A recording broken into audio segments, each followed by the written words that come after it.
Alrighty. Ladies and gentlemen, we are back at it again. And yeah, that's actually a pretty decent time for us to wait, sorry, let me go sort out my game real fast.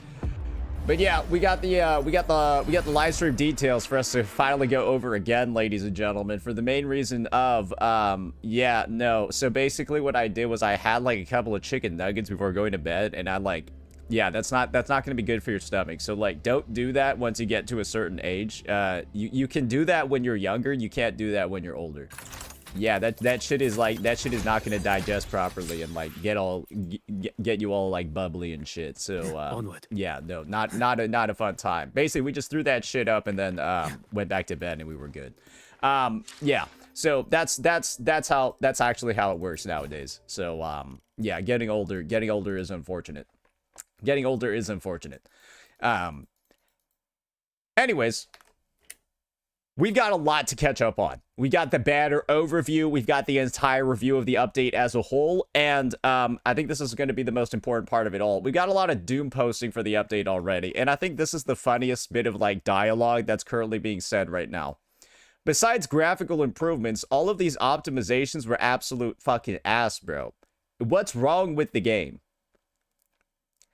Like to the point where like you need a fuck ton of quality of life every update. Like what? I can count, I think, on 3 fingers what there is still left in the game that like noticeably needs to be fixed. And so it's like there's not a lot that actually needs to be fixed in the game. There's very little, and for a lot of individuals, right, it's very like minor quality of life that lasts for a couple of days at most.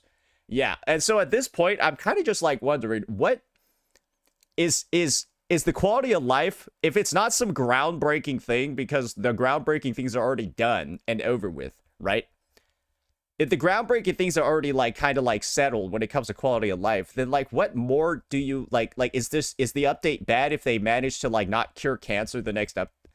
Like I feel like at this point, Kuro Games needs to cure cancer every update or Ryuku is going to crash the fuck out. And I think the biggest point is that like optimization was like a big thing he was talking about, right? Like didn't they fix that as well? So isn't that like the biggest thing for him? I don't really know, right? It's a very interesting situation for these interesting individuals. The performance issues need fixing proper. If they do that, then the game still... Yeah, so this is the thing. We have people LARPing in here that didn't even watch the live stream. Yeah, we have people LARPing in here that didn't even watch the live stream, talking about that. Like, yeah, so it's like you're talking about things that have already been done. Anyways, I'm kind of like over the dumb shit. I'm over the retarded shit that we've been seeing online. It doesn't. I don't even know what's going on. Oh yeah. I don't even know what's going on. This guy is like the biggest bitch I think I've ever seen. Anyways, yeah, we need this fossil to shut the fuck up, bro. Like, genuinely. This fossil just needs to shut the fuck up and move on, bro. Jesus Christ. Alright. And I think they might have had the little overview in here, too. Okay. We got all that stuff. So, let me see if I can just knock the voice and the music down. I like the button presses, though. They are pretty interactive. Let's do a quick overview real fast of this. Okay, nothing too crazy here. Okay, 2 main quests. All right. Oh, yeah, and there's a lot of pretty good events. All right, intel briefing. That's just some of the ads. And we only got 2 new echoes. Ooh. Okay, all right. Yeah, this gives us all the clues regarding Ching Zhao's kit. And also lets Jing Ran go 44111 if he needs it. Cool, that's neat. Okay. So a lot of people are gonna be farming that because that's like the last piece left for a bunch of people. All right, dude, the version 3.6 main quest, Swordfly, is gonna become available. Then they got the Zhu Kin performance. They got Expedition motorbike display themes for fun. Echo recommendation optimizations, and they didn't even put... Wait, they added something like this to the game, and I know I was like memeing on it for fun, but it is like actually, wait, he called like this bad too? Doesn't this just make it easier for you to gear your characters? I mean, I'm gonna be honest, I don't know, like how are we calling this the worst thing ever? Isn't this just helpful? I don't know, man. Anyways, like Why is this guy so mad? Wait. Are people saying he uploaded a whole fucking video on it too?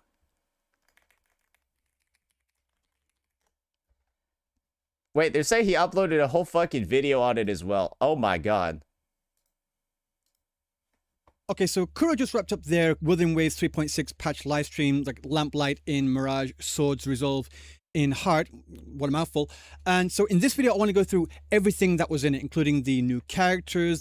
This guy's gonna call that a mouthful, but then not talk about AKE, where the version is called like the moonlight shines on my white, pasty white butthole. Like, dude, those are like the fucking version titles in AKE, bro. Like, what is this dude even talking about?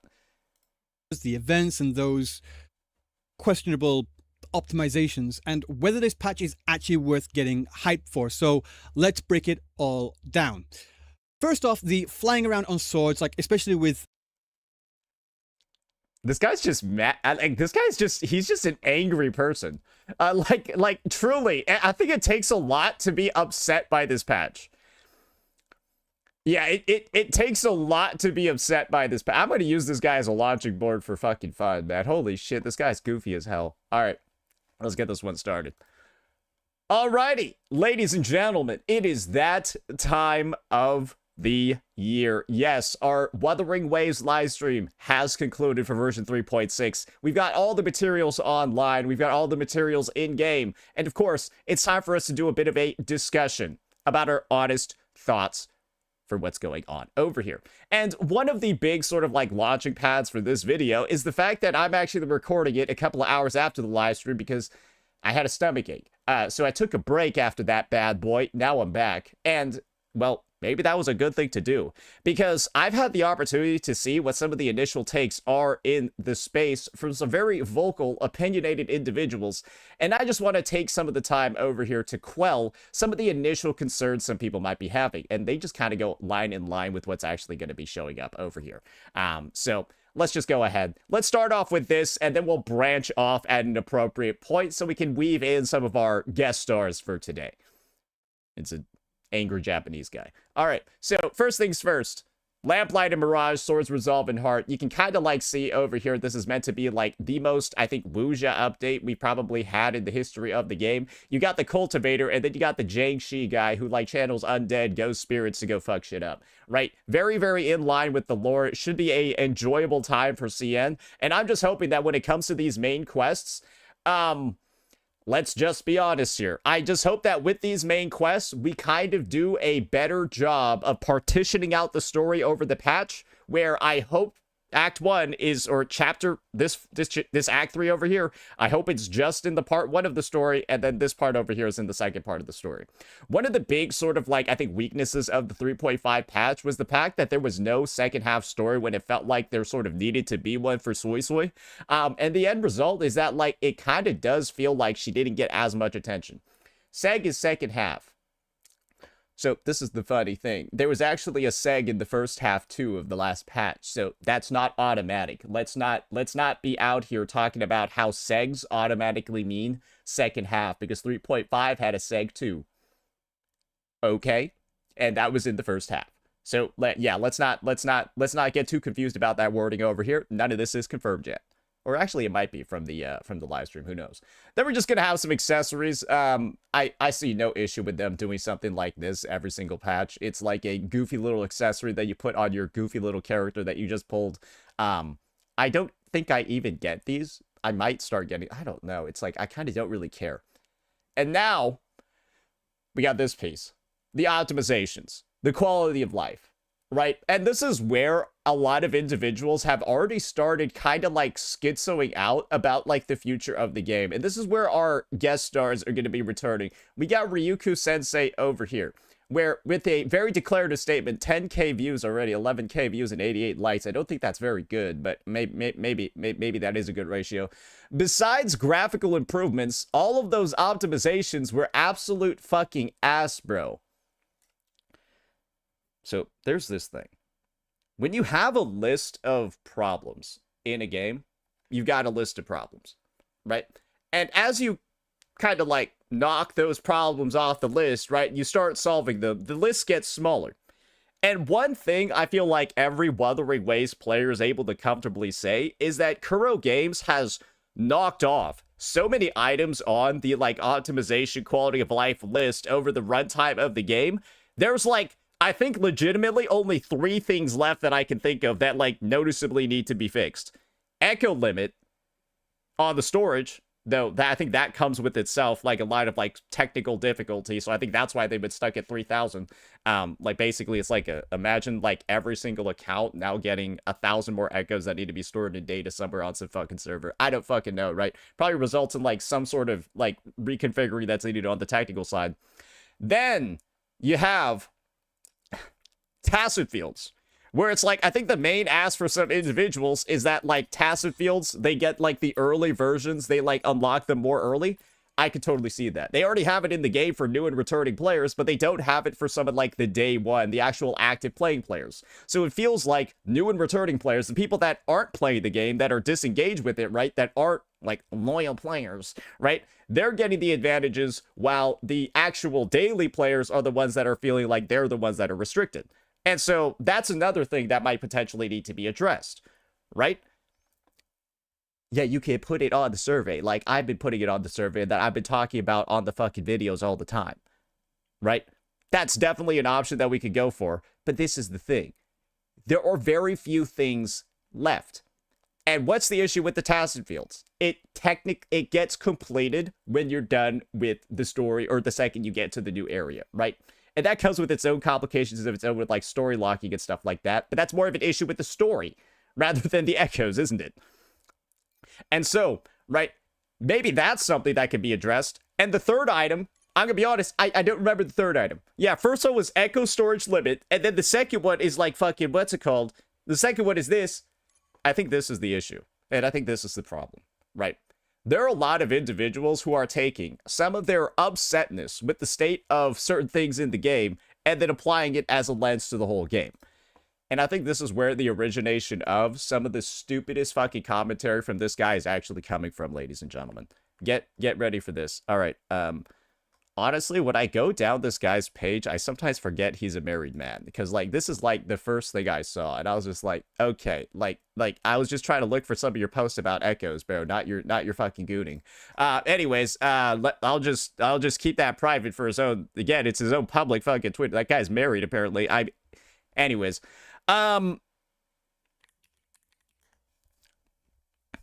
sorry.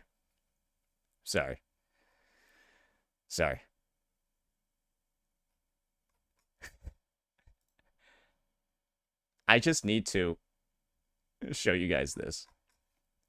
If you just look up the word echoes in this guy's search history, he has just been raging and molding and yelling about how he can like build no character at all for like, bro, he's been like just mad the whole fucking time.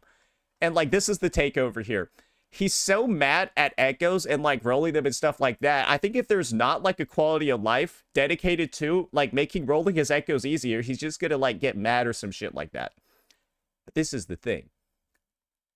When you look at the actual quality of life, he even made a whole fucking video about it, bro. Like he didn't even want, first step, he didn't want to talk about what's good. He just wanted to like sit there and bitch and moan about the quality of life for 8 minutes. Bro, that was his first response to the update drop, and fuck it. Hey, they fixed FPS. Hey, they added 2 new characters, and fuck it, bro. I need to go bitch about the quality of life.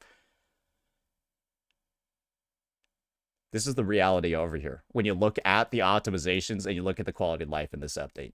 This is what I'll say first off rip. We've actually got a menu of all this stuff too. Right? So we can actually see what it looks like visually. This is what I'm going to say off rip. A lot of the stuff that's quality of life isn't actually quality of life when it's listed out over here. And that's very fair to say. I would say this is the only actual real quality of life adjustment being made to the game.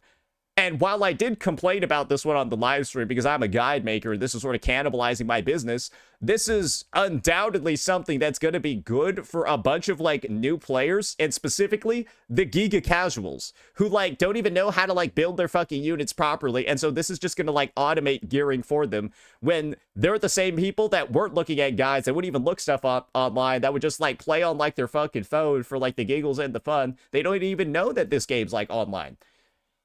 That's who this is made for. And this is going to be really good for them, But it's sort of just like a lot of people seem to have this lens or this angle of, man, if this quality of life isn't like, you know, going to like fucking farm my own echoes, roll them for me, and like, I don't know, suck my dick too, it's going to be useless.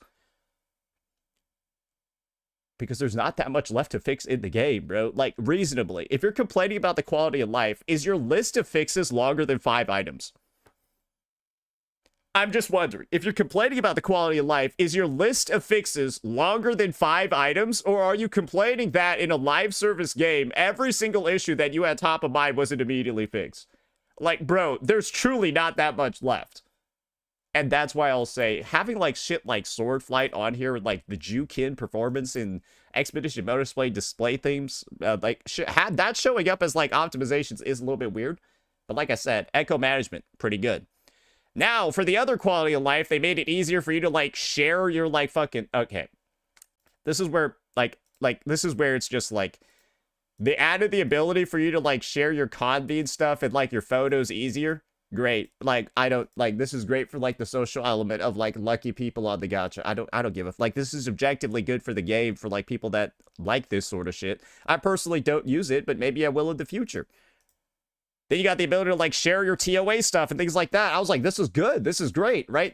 It creates more engagement around the end game, lets people share their scores easier, do, like, comparisons, breeds more like community and stuff like that, right?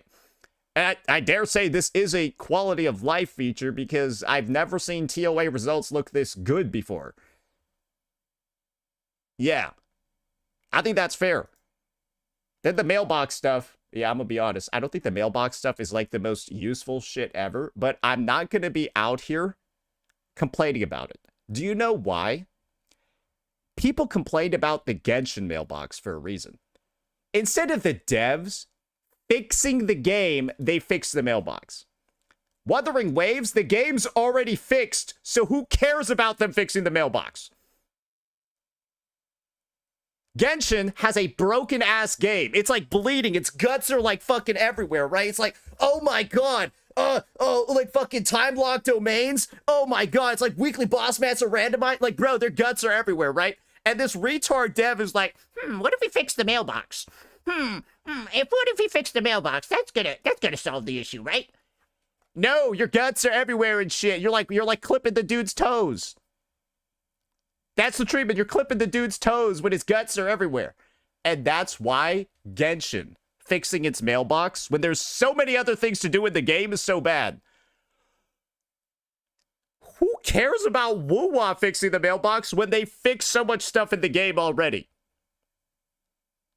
And do you see now why the people bitching sound so retarded? You're out here acting like this is Genshin Impact, where they ignore all the other problems. Where are the artifact loadouts, right? Oh, Wuwa added those in 2.1. Over a year ago. Like a year and a half ago, they added artifact loadouts to Wuwa. So what are you doing out here bitching and moaning about them making mailbox optimizations when you already have artifact loadouts, when you already have all these things? When that's the reason why people are complaining, right? When Genshin does it. Because they've got a lot of other fucking stuff to fix and they're prioritizing bullshit like this. Who cares if Kuro's prioritizing the bullshit because they've already fixed a bunch of other stuff? I think it's a very obvious take. And so you can probably see why I'm so taken aback by retarded statements like this from stupid people like Ryuku. They're treating this game like Genshin Impact, like it's ignoring everything else wrong with the game and putting in worthless quality of life, ignoring the literal track record of fixes that have been going on for the last, like, fucking 2.5 years of the game. It's a joke to see the level of, like, just, like, forgetfulness. It's like fucking goldfish out here, bro. It's like a fucking Alzheimer's competition. Who can forget the most in the shortest amount of time? This guy would be first fucking place. Go see a doctor. You might have a diagnosis, bucko. All right. Now, we've covered all that stuff, right? But this is the big one. And this is, I think, the big one in general that just makes all of the discourse surrounding the quality of life in this patch the biggest fucking joke I've ever seen. Bro, they addressed graphics. Like, the one thing that people have been, like, bitching and moaning about for the longest time. If you're judging a patch on quality of life, is this not the most requested thing in the history, like in the history of like 3.x. Since 3.x and like Lahai Roy and Star Torch Academy, this has been the biggest quality of life suggested. And it's also being implemented. So like, at least there's recognition of it over here, right? Even the dumbest guy in the fucking room can recognize that this is something big. But it's kind of like, dude, imagine it's like a scientist, right? It's like reporting back. He's like, all right, so this is what happened. This is what happened during my experiments, boys. You ready for this? I broke a test tube. I actually broke 5 test tubes. But I also cured cancer. And then you start schizoing out because the guy broke 5 test tubes. And you ignore the fact he cured cancer. Like that's what it feels like over here. That's what it feels like over here. The guy's schizoing out over like 5 broken test tubes while like Kuro Games just cured cancer with the optimization. Can you at least try being happy, bro? Like can you at least like try to like the game? Just like a little bit. Because right now you're just looking for reasons to be upset. You're looking for reasons to be mad. And right now there are a lot of players for some reason that are just looking to be upset. I've already said this before, and it's a very common thing. People tend to, like, nowadays, make their own problems. Because the more problems you have as like a person, like, a lot of people seem to think it makes you more important as a person, more valuable as a person. The more problems you have, the better of a person you are. And so nowadays, I feel like people just tend to make up their own problems. And this, I think, is the biggest example of it over here. Because if you're truly, like, with a list like this, if you're truly upset, bro, you're just looking for attention. Bro. You're just looking for attention at this point. If this patch is somehow enough for you to say shit like, oh, yeah, it's a 6.5 out of 10.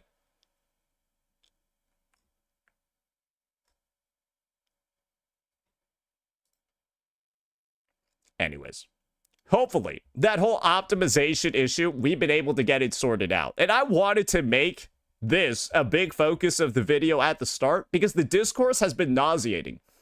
The discourse has literally been nauseating for me to look at. And the fact that this is even like something that's not getting like auto downvoted to me is fucking ridiculous. Because yes, motherfucker, right? They showed all the shit with performance, right? Showing how like DLSS, all that garbage is like working, right? I don't know how this fucking tech works, bro. It's like showing 10 FPS increases, right?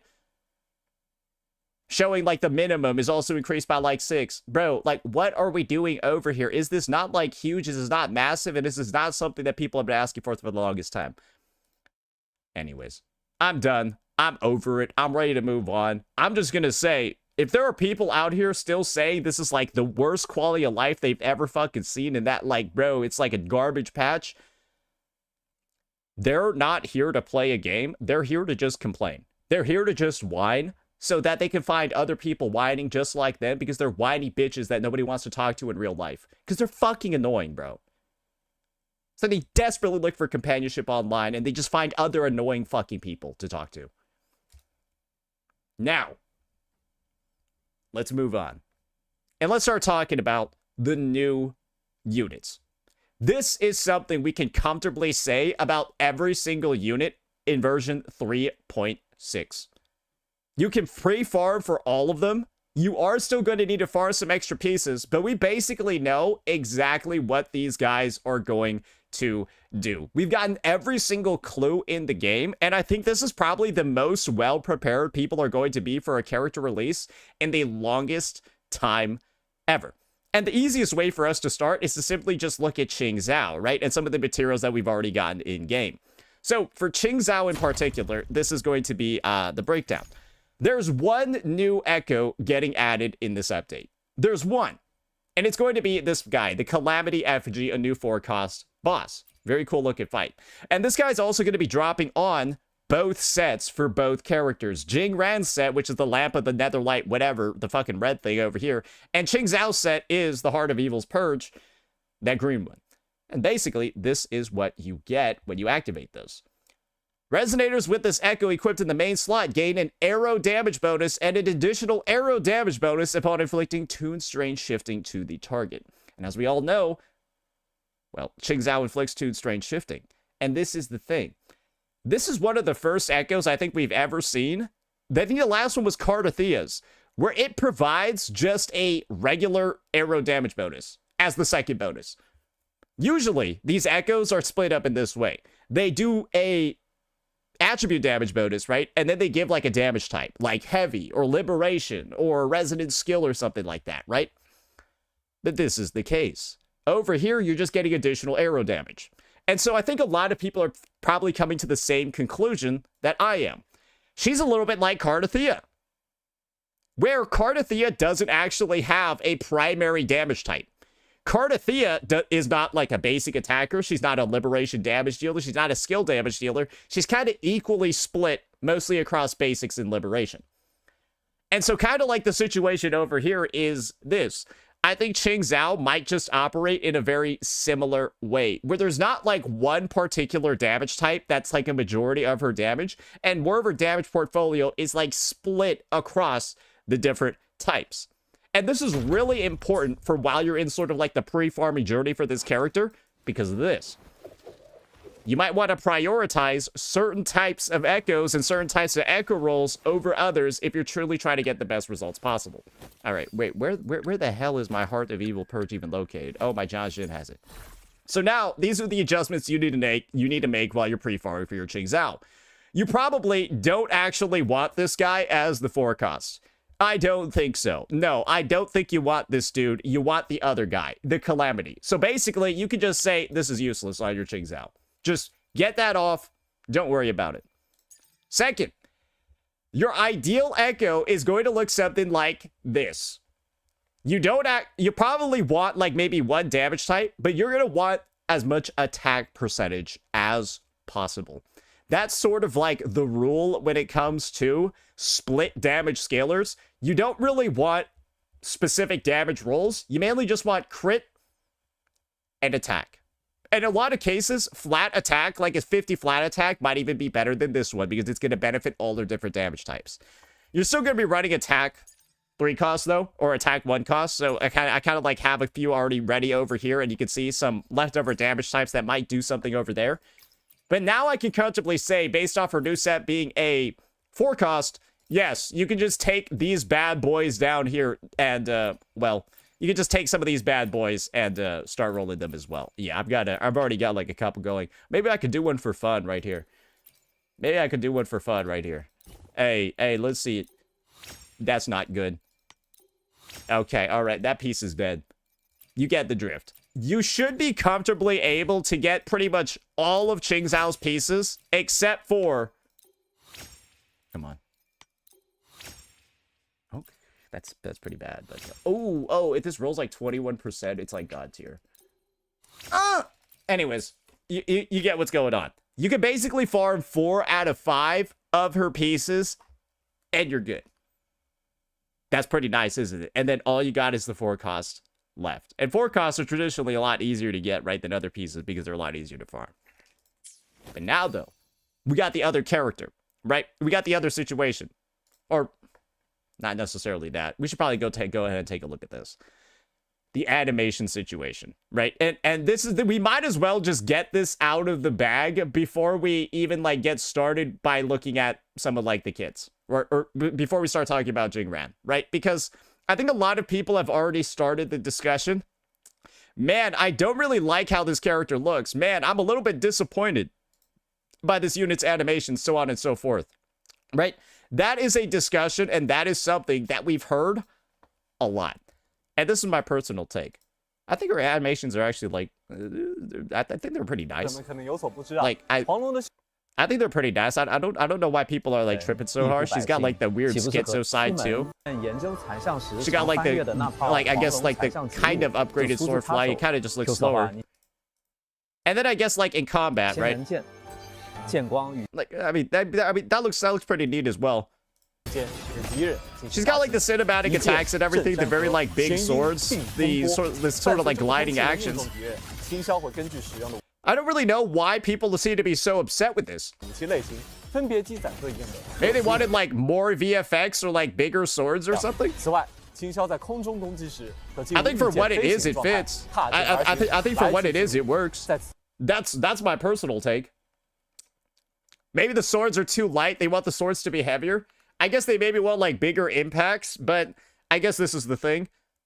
Maybe they will like upgrade some of her animations like a little bit. Who knows? It's very easy for them to add more on release. So if that's genuinely the feedback that people are giving, oh, her animations don't feel worthy enough for her character, I think that's an easy fix from Kuro Games' side, right? To get some of that stuff going. So maybe the cutscene that she was in 3.5, maybe they want more of that power reflected in her kit.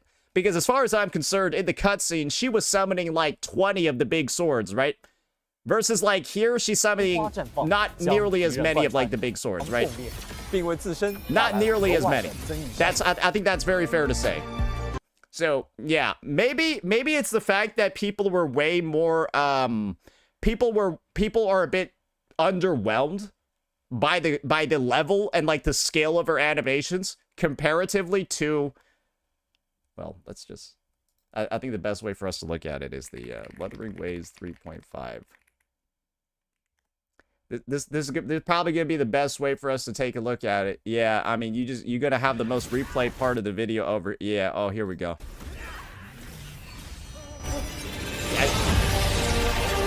I will say she's not doing that in her kit. Yeah, she does look stronger here. I will say, yeah, no, she's definitely not doing that in her kit. Right, so maybe people want like more of this. Because you don't get that. It looks like she's maybe using like 10-20% of her power, right? 10-20% of her power, right? I don't think we necessarily see that reflected. So maybe they will do a little bit of work there. But now, though, we got to talk about the other guy in the room, and that's, of course, going to be Jingran. And I think the competition over here is like this. Jingran appears to have, like, mogged the shit out of Qing Zhao to a lot of individuals with the quality of his animations and, well, stuff like that, right? I think a lot of people can agree they did a lot of work for this guy, but I think this is what some people have not realized yet when it comes to male characters in Wuthering Waves. Kuro goes above and beyond for every male unit. They give them like double the animations and VFX of other characters because they only release one every 6 months. That's kind of like it. You look at like the history of the releases, and they put so much more work into male units than other units. I'm not joking. I'm legitimately not joking. They know they only do like 1 or 2 a year, and they put in like a year's worth of effort into them. Because they do like sell, yeah. They do like sell less, right? That's just how it works. Because people, they don't like pulling on characters with penises, apparently, right? And so this is just another time, I think. There's a reason why I said this was like the dev's boyfriend. I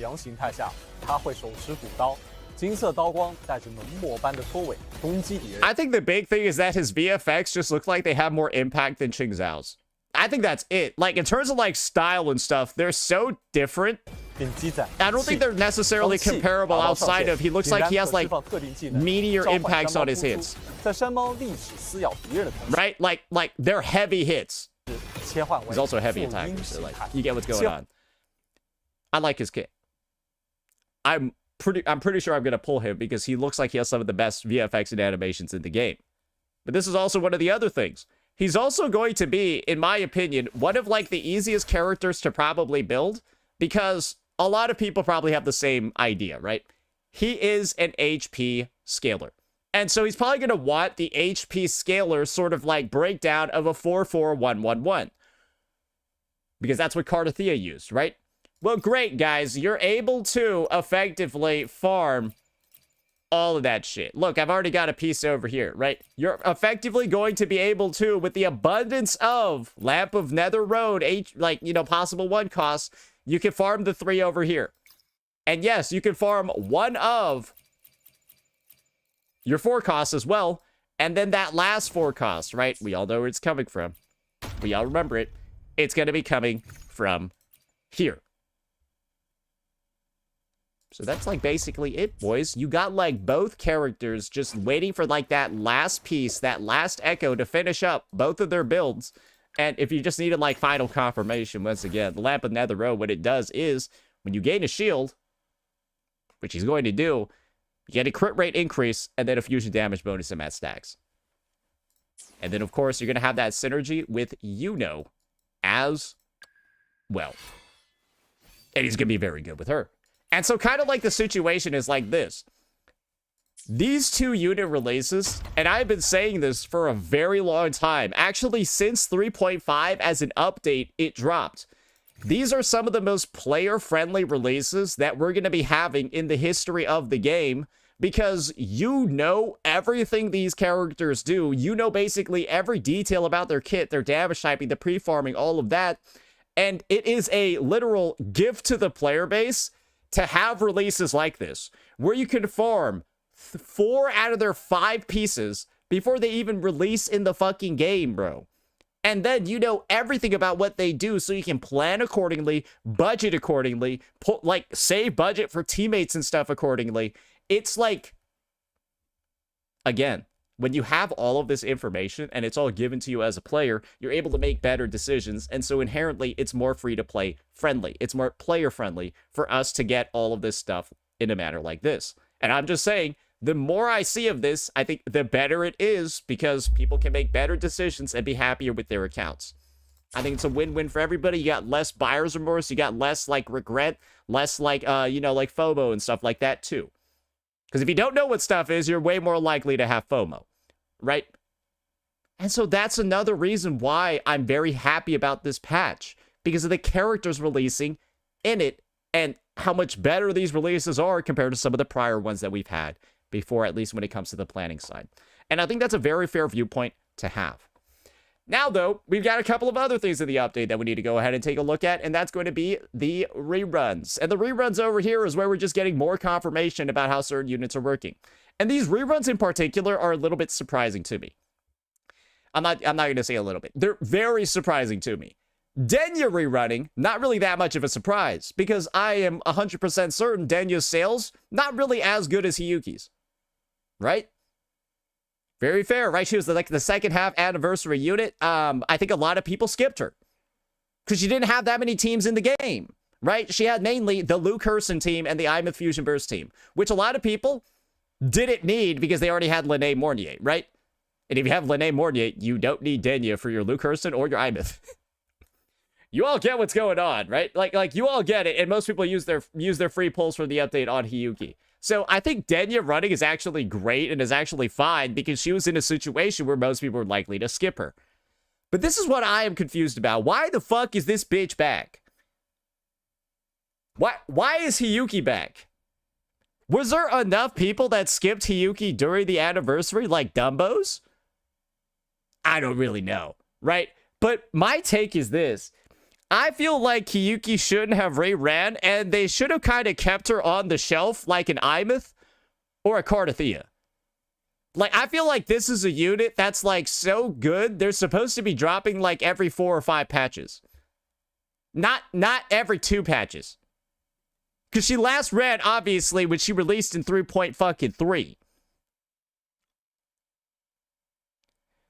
She needs to carry the sales for the male banner. We already got Mornier. Now, and Mornier over here is the real surprising part. Because, like, I guess this is the thing. This banner's schedule is clearly meant for Qing Zhao. Where, if you are a new player, you effectively can build Qing Zhao's entire team in this update. 100% you could do that. But this has like the opposite effect of what the fuck is going on with this guy? Basically, you have to skip this dude unless you have his teammates. Because none of them are, there's not a single one here. And this is where the placement of Hiyuki is so fucking confusing. Because you would have imagined that there would be like a Lupa or a Yuno here, right? That would work with this guy, not a fucking Hiyuki. I don't know, bro. This shit doesn't really make much sense to me. Because, like, you kind of do have to skip him as a newer player. I don't know what you're really supposed to do. I don't really know what you're supposed to do as a new player if you want this guy, because you can't really, or a returning player, you can't really get his teammates.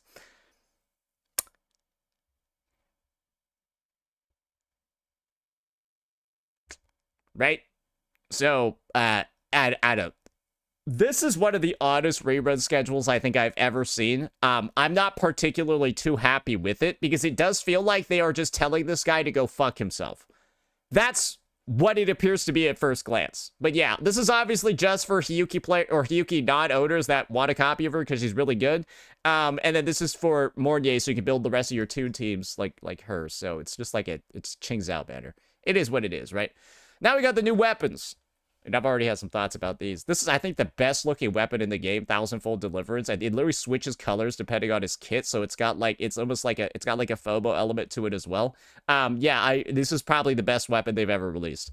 Then they got Glinted Clouds, which is just, it's okay, I guess. It's like, it looks like kind of cool, but it's also like kind of plain looking. I'm gonna be honest. It's a very plain looking sword. This thing just looks like it's from like Monster Hunter and like Elden Ring, like at the same time. Weapon convenes. Obviously, it's... you don't really need this if you have String Master or any other rectifier. You're probably going to want this... Or you're probably... maybe you could skip this for EOG. Try out EOG first. You're probably going to want this because you have an HP scaler. Hiyuki is also fine on EOG. And do not ever pull this thing. Just get Discord instead. You're griefing. Yeah, that's the quick banner review. But we'll do a detailed one later. Don't worry. Okay, and now we got the new Echo and the new Phantom Echoes. We've already reviewed those in detail. We actually know what both of these guys do. This is the Fusion Heavy Attacker for Jing Ran's main slot, and this is the Qing Zhao main slot. It just gives arrow damage. That's looking good. New tactical hologram for this guy. I'm gonna be honest, this fight was interesting. This fight has good music, though, but this fight is very interesting, and I have a feeling that this could be slightly cancerous, because this guy's very big, and I feel like big holograms don't work out well. Yeah, I feel like big holograms can be a big problem. And this guy already looks like he's gonna have like a lot of off-screen kills because he takes up the whole screen. We'll see. But Daniel was small. Yeah, I you know, there's a difference. Okay, Goldilocks. And the three fucking bears, okay? Like, I don't even need to explain that further, okay? Like, there's a happy middle ground we could come to here. And now, this is where we're really going to need to take off our shilling hats, right? And learn how to not be mad at Wuthering Waves. Because the events here legitimately are some of the best events I think we've had in the history of the game. And this is how I can, like, kind of tell who's, like, an actual Wuwa player and who's just LARPing. Hating this patch when it is reintroducing one of the best events in the history of the game, bro, is fucking crazy. I'm serious. It's fucking crazy. Okay, let me get to the right chapter. It's like 4051. Yeah. So, here's a list of things as they're currently occurring. Kuro Games heard that their minigames weren't that good. So they released this thing. This is basically Diablo 4. PoE. Hades. They made the game an ARPG. And it uses like the attack animations from in-game, obviously, as the special effects and stuff. But yes, this is basically a... this is basically a... MOBA ARPG sort of experience. And so this actually looks like a direct upgrade over Solaris Soldier, Lament Recon. We all remember that shit, right? Where it's like the most boring, uninteractive garbage anyone's ever fucking played. That's why I sort of skipped it, because everyone keeps saying how bad and boring it is. They're literally watching YouTube on the side screen, just waiting for it to be fucking over. This actually looks like it's going to be fun. And that's kind of like the main issue, is that a lot of the updates and a lot of the games that we have in 3.5, bro, they're not fun. Dude, this is not fun. This I don't know how they fucked up Virtual Crisis, but they fucked it up. And I've seen enough gameplay, and I've seen enough people bitching about this one to know it's not fun either. And this... Get the fuck out of here, bro. This is Flappy Bird in 2026. Bro, that shit came out like when you guys were in middle school.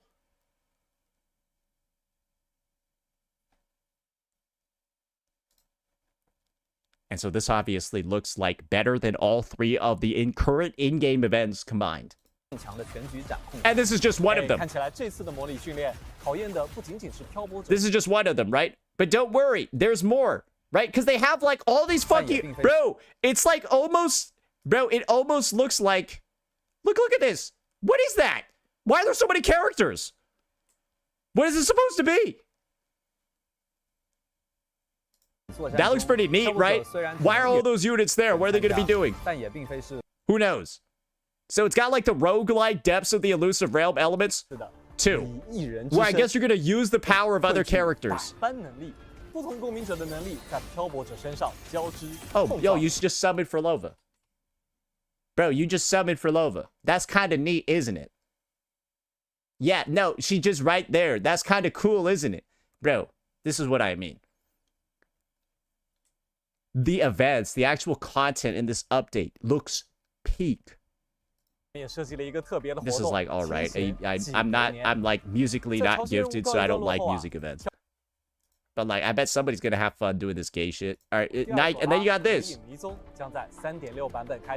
Bro, this is like one of the goofiest events, but it's also one of the funniest ones in the history of the game. It's just like, it's a very good leisure event. It's just fun.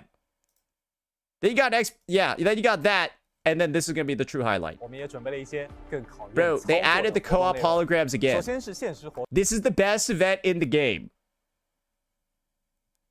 This is the best event in the game. This is the most fun event that Wuthering Waves has for a lot of people. And it's back. That's the point. This shit is highly requested and it's back. This is literally a devs listen moment. Yes, bro, you'll be fighting hard-ass bosses with your friends. Begging for S6 carries or stuff like that, whatever. But this shit is back. This shit has literally carried patches before. You guys remember updates like 2.1? So on and so forth? So many of those updates felt great because the replayability was there from this. This is easily the most replayable event probably in the history of the game. So much fun. But that's that, guys. That's the situation over here. And as you can see, when you look over and you take a look at everything that's supposed to be in this update, bro, it is truly a good one. I don't think that this is going to be like some fucking earth-shattering, groundbreaking update, right? Like maybe 3.1 was. But let's be real here. Compare it to a bunch of other patches that we've had in the history of the game. What's better than this and what's worse than this? Sorry, I just need to take a look at something real fast.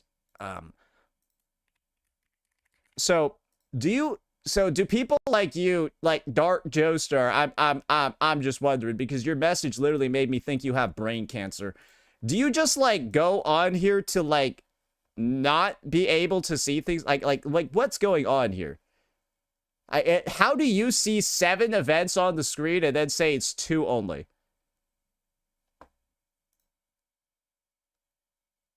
Like, I'm just wondering.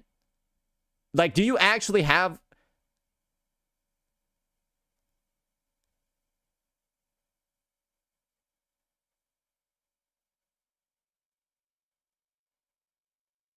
Okay, you do have cancer. All right. Never mind. Question answered. So, yeah. This update as a whole, this is my take on it. It's a good update. It's not the best update in the history of the game. 100% no. But are you expecting a non-Sentinel Resonator update, right, to be one of the best ones? I would expect a version like 3.1 with the Sentinel, right, be one of the best ones. I would expect 3.7 with Scene, right, to be considered one of the best ones because it's pretty much the cat's out of the bag, right? She's the only fucking... It's only her and Swo Ming left. So it's like...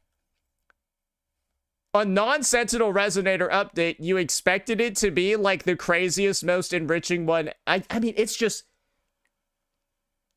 You want every update to be the best update ever, even if it doesn't even make sense in, like, the story or, like, the stage of the...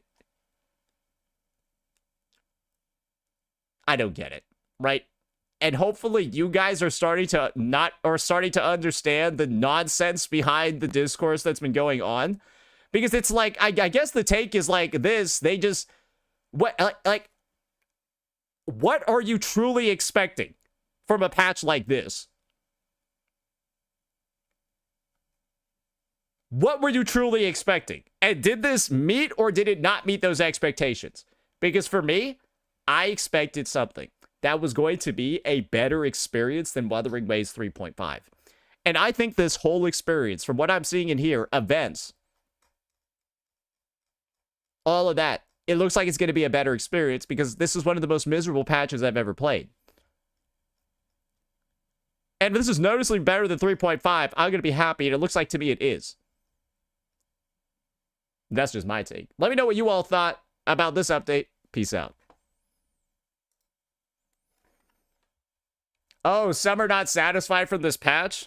Well, I guess this is the thing. But I thought 3.5 was the best update ever. Wait, so are people now mad at 3.5, but then also, or are people defending 3.5, but then also saying that 3.6 is not good? I don't think we can do both at the same time, right? Are there people like trying to like dual wield opposing arguments? Like what are we doing here? They're like magnetized against each other. You can't hit anything. Like what are we doing here? Cause like, bro, there still be people saying that like I was wrong about 3.5 sucking ass, right? But are those the same people that are saying 3.6 is bad? Yeah, it should be more like 3.5, right? 3.5 was not good. Yep, that is the take from everybody. All right. All right. Honest thoughts on 3.6. Very, very, very cool. All right. Very, very, very, very cool. Okay, so we've got a little special something planned. Something is making a return. Something that we haven't actually seen very often. So I'm just going to get like a little thing popped open on the screen. And let me go test out my bot. Perfect. All right, so Enjoy GM has grown our deal. And a part of the growth of that deal was me offering to them an expansion opportunity. Why don't you let me give out some free shit to my viewers so that they can become loyal adopters of your platform? And they agreed. So yeah, we're going to do that. Yeah, we're going to give you guys free shit. We're going to show you how to redeem that free shit so that in the future, you will use Enjoy GM because that process has been formed in your mind. That and you get massive discounts too, and that's pretty good. You can just type in !enjoy into the chat to see the full details over there and get my sponsored link. There's a couple of other things I need to pop up too. All right, let's get a little bit of that going. We're also doing giveaways. I also got this little pop-up over here during the giveaways too. But yes, we're going to be doing giveaways for a little bit as well, ladies and gentlemen. So !enjoy is not how you enter. No, that is not how you enter, guys. Oh, let me go turn on the branded content there real fast. No, that is not how you enter, ladies and gentlemen. Slow down. No, you're just spamming my chat bot. You're not doing what you want to do. You're doing it wrong. Stop. All right, give me a second over here while I set up a couple of other things. But yeah, okay. All right, simmer down, guys.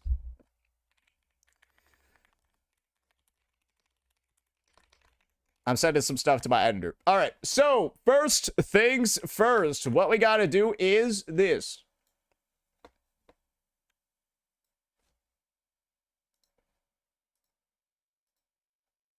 To enter this giveaway, this is what you guys got to do.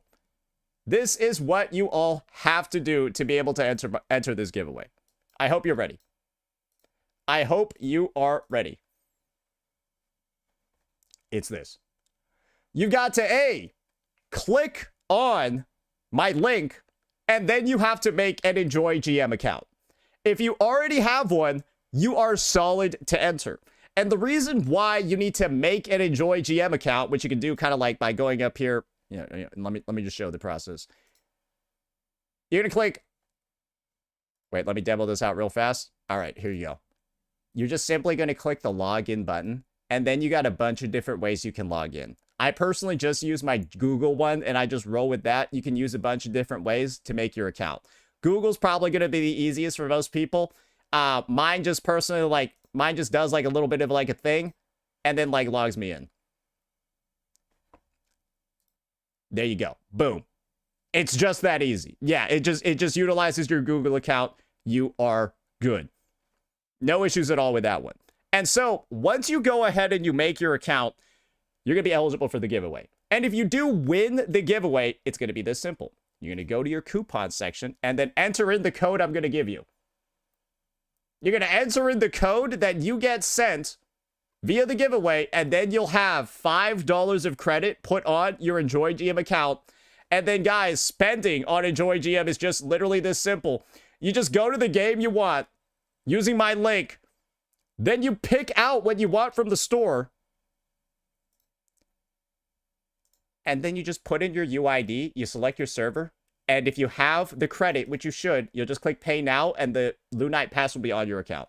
No need for login. No need for password. Nothing. You just need to make an account, get your coupon code, and then complete your purchase yourself using just your UID and your server.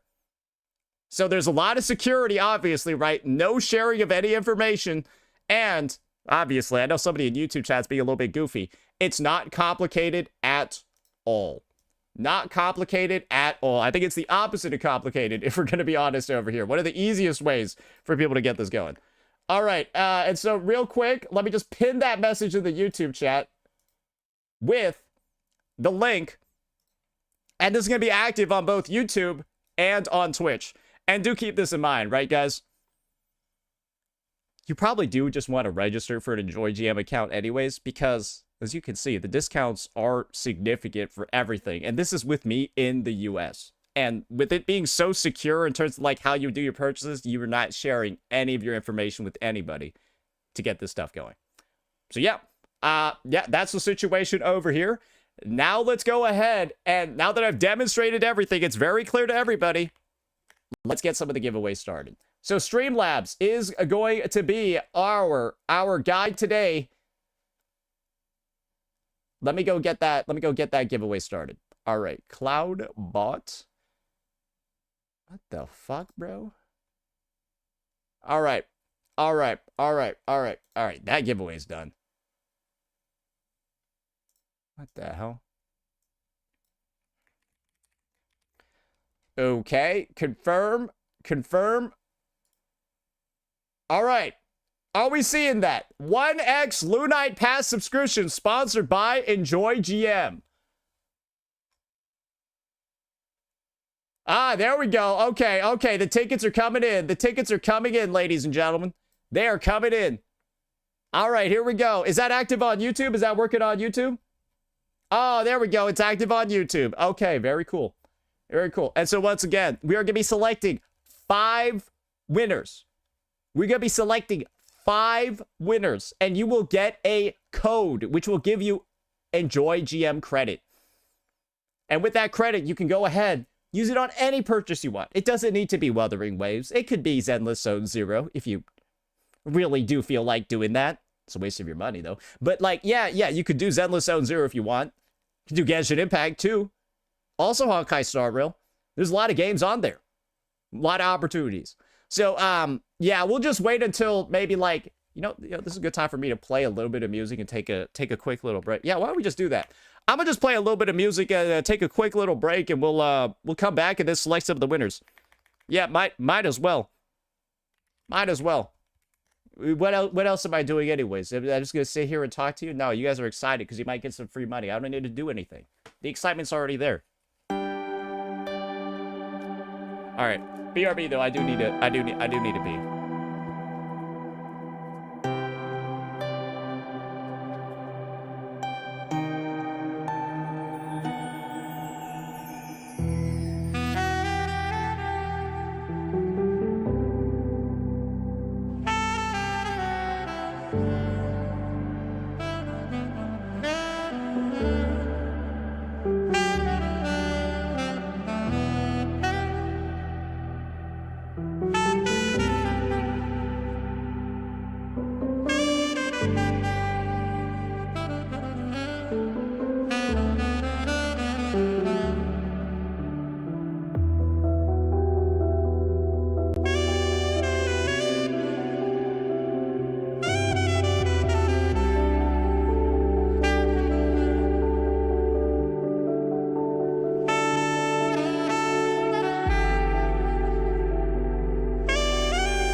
And it looks like there's still people trying to. Oh, there's a lot of people still entering. All right, let's give ourselves a 15, 14, 13, 12, 11, 10, 9, 8, 7, 6, 5, 4, 3, 2, 1. All right. Entries are closed. Let's now select some of our winners. All right. So winner number 1 is going to be Daniel Comey 54111 on YouTube. Make sure you DM my mods. Sid the Greek. What about the Roman? And now we got Hollow Karu 535. Oh, only YouTube winners today. Ooh, it looks like Twitch is getting bodied right now. Ooh, they are getting bodied at the moment. And oh, another YouTube winner, Iria. Ouch. Ooh, can we get one Twitcher? Can we get one Twitcher up in here? Just one. One Twitcher. Just one.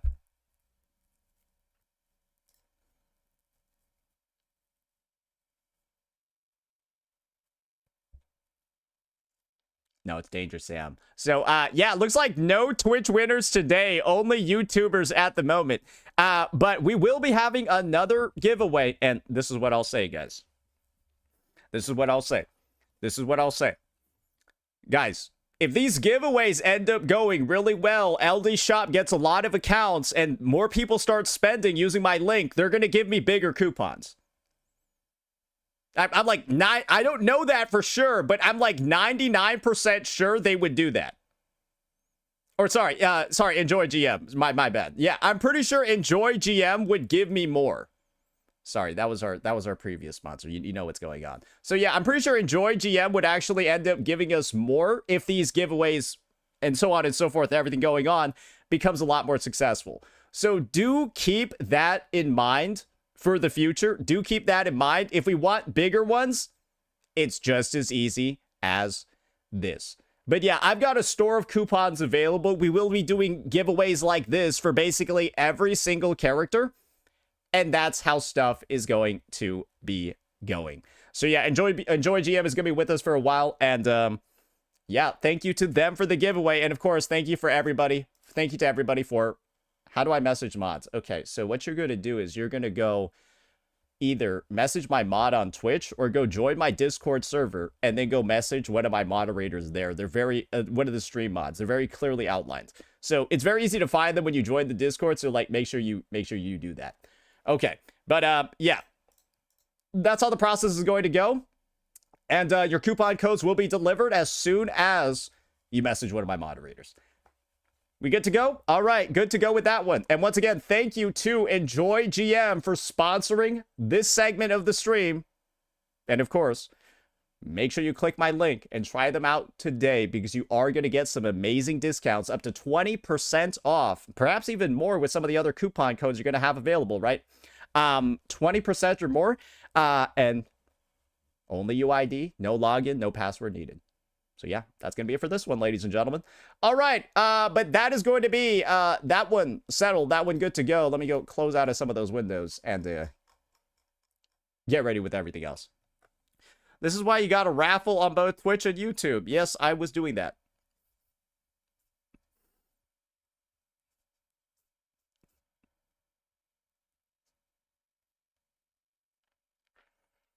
Yes, ladies and gentlemen, that is what I was actually doing. So yeah, don't worry about that one.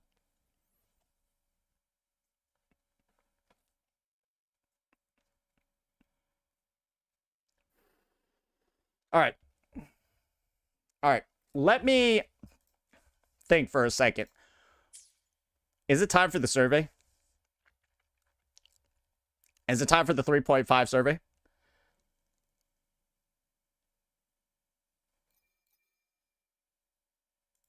All right, let's do it. Alrighty, ladies and gentlemen, it is finally time. We are approaching the end of version 3.5, even though there are 2 weeks left. And with the end of this version, we're going to have the opportunity to send some feedback. And over here, I think that this survey, this questionnaire in particular for version 3.5, it's a very important one because a lot of people have already taken it. And they've said some very, very particular things about the questions on there. Things like playtime, things like why you're maybe not playing as much. And I think the realization over here is very simple. I'm looking to see whether or not Kuro has just confirmed all of the suspicions that I've been having across this patch. That 3.5 hasn't actually landed in the ways that it feels like it maybe should have. With all of the effort, right, that was put into things like, well, we all remember this, right? We all remember this when you had like the Tekken guy like leaking the gameplay kits. People really thought that this was going to be another bombshell patch, right? And I think this patch was kind of like the opposite of that. Once the dust has settled, the versions here, the events are being played, so on and so forth. So let's go ahead. Let's go on this journey together. Let's skip another letter from Yang Yang because we don't care about her at all. And I think Kuro's recognized that, especially from what we've seen of the 3.6 live stream where Yang Yang is nowhere to be found. So yeah, let's go ahead. Let's claim this reward and then go fill out this damn survey. Let's see what it's all about. 3.5 player satisfaction. Oh boy, get your microscope ready, ladies and gentlemen. This is gonna be a rough one. All right, we're just gonna click start. Let us know your age. I'm gonna say I'm 34. Yeah, I'm gonna say I'm 34 for this one. All right. So far, how would you rate your overall experiment or your overall experience in Wuthering Waves version 3.5? New content includes, well, all that stuff down there. All right.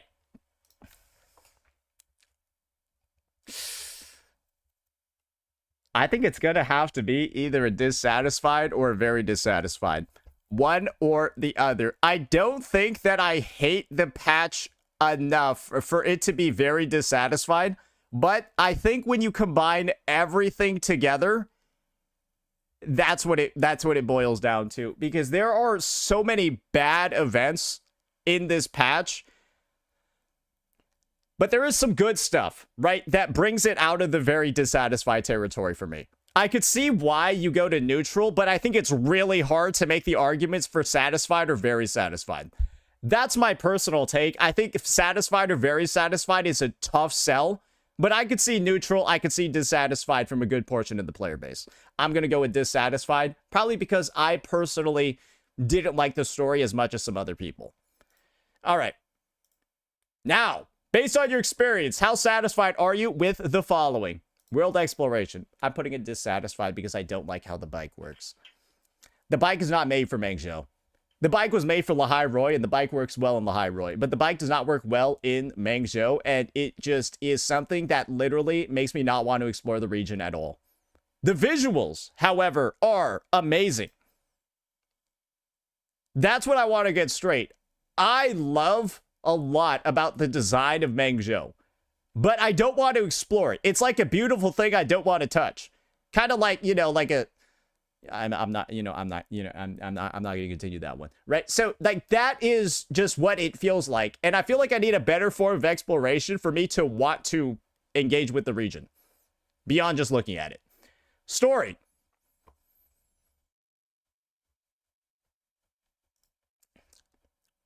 Let's be real here. The second half of this update felt wrong, right? I'm just talking about this from like a pacing angle. The second half of this update felt incorrect because there wasn't any story. That was just diabolical for the second half of the patch to release, and there was nothing except like one level of Virtual Crisis and like one level of Flappy Bird and nothing else in the update. The pacing was like, just in terms of like an actual 42-day patch, one of the worst things I've ever seen. Then you take into account the fact that, like, the story itself was, well, you can have your own opinions on it. I thought it was a boring story. We're in the land of, like, flying airships and, like, basically, what is in the 3.6 quest is, like, kind of what I was expecting for the 3.5 story. Bro, you just be spending, bro, they got the fucking playthrough, you just be spending 90% of your time in like a fucking village, bro. Like you just like goofing around, right? Spending all your time in a fucking village over here with this goofy ass Miyu, right? And then I look at like 3.6 and what's supposed to be occurring in here, and I'm like, oh, this is like what I was like kind of expecting. Because let me show you like the exact scene in particular that like I think it's one of like the fights that they're having. Let me actually look at the trailer itself for this. Ah, here we go. Here we go. Bro, this thing is like 10 minutes long.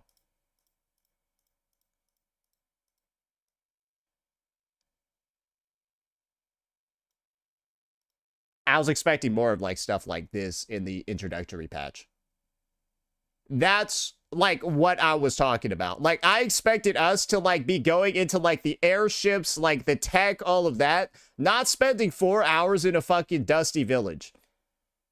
Like I think this is what we all thought was going to happen in the first, like in the region introduction. You get introduced to the region, like bro, it's a new region introduction patch, but we did get introduced to the new region's mechanic, which is the sword flight, and like we get it in 3.6. Like, do you see what's going on over here? It's like, to me, it felt like 3.5 and 3.6 are almost like reverse patches. Like I would rather have like had something like this first, and then you could start delving into like the villages and stuff. You know what's going on, right? Personally, to me, I think that's one of the big reasons for why 3. Like it's just, the story to me was not it. But I will say this. Aside from that, it's getting dinged down from very satisfied, though, because of the Yang Yang song that played over and over. It's like, bah, bah, bah. You. All right, let's move on.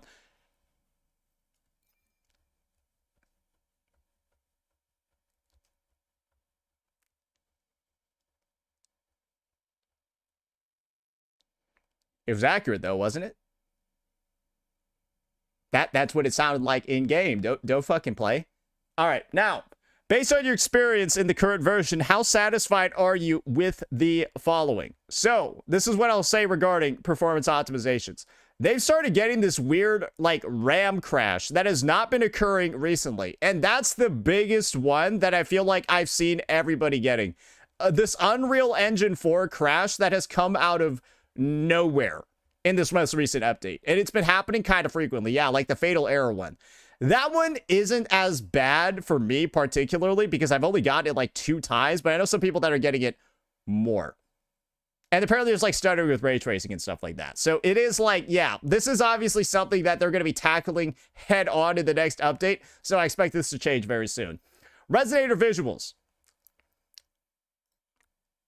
Soy Soy is too bright. I can't see shit in actual, like, most content in the game when, like, the camera is, like, lining up with, like, Soy Soy's, like, fucking, what's it called? Soy Soy's fucking field that she makes on her liberation, and then I'm blinded and I can't see and I die. I think that there definitely needs to be, like, some sort of, like, visual clarity issue with that character because, good God, what the fuck is going on? Which is on the field sometimes. Yeah, I think there's definitely, it's, for a support character, she's taking up too much visual clarity. Because, like, that shit is not really doing anything, bro. And now, Resonator building. Resonator building in this version. Okay, I'm going to have to give it a very dissatisfied because whatever the fuck they did with, like, trapping you in the story and, like, having some moments where you're teleported back and some moments where you're not, and it's not, like, actually clear where when you're free to go and when you're in fucking bondage, bro. I'm gonna be honest, that made the Resonator building itself, this version, a fucking nightmare. Plus, you nerfed tacit fields and boss challenges by removing your resources on the loading screen reset. So your quality of life in this situation actually made it take longer to grind and build characters because now you're taking longer to kill bosses, you're taking longer to clear tacit fields if you go from the menu. So like to me, this is sort of just like there's a lot of fucked up stuff that made building characters this update somehow worse than in prior updates. And that's just the fair thing to say. And now combat. Bro, what is Virtual Crisis? Dodge for 5 minutes and then one rotate the boss when they finally take damage because you gave them 20 million HP. Bro, the combat this update and the Wuwa's HP inflation too on top of it, bro, there are a lot of reasons for why this patch sucks. And like the end game literally getting worse in Wuwa and then Virtual Crisis feeling like the worst game mode I think I've ever played in the game. Where it's just dodge for 5 minutes. Dude, it's not fun. It feels like it was not play tested. All right, what else we got? Based on your experience in the current version, how satisfied are you with the following? Co-op. I'm going to put very satisfied next patch, most likely, because they finally are bringing co-op holograms back. But there's been no co-op, bro. You can't even... Bro, there's been none. UI design. Has anything been bad lately? Don't think so on the UI side, so I don't think there's anything to complain about there. And events and challenges. Bro, get the fuck out of here, bro. Are you serious? This event probably has some of the worst events I've ever seen. Dude, they're not good. Fucking Flappy Bird, fucking Lament Recon, Ass Boy Soldier, like, and then, bro, Virtual Ass. Dude, get that shit out of here, bro. What do you think about the amount of playable content in version 3.5? Bro, how can I say there's excessive content that I don't want to play? How can I say there's a fuck ton of boring-ass, gay-ass, lame-ass events that I don't want to play? I don't want to play Lament Recon. I don't want to play Virtual Crisis. I don't want to do the Flappy Bird.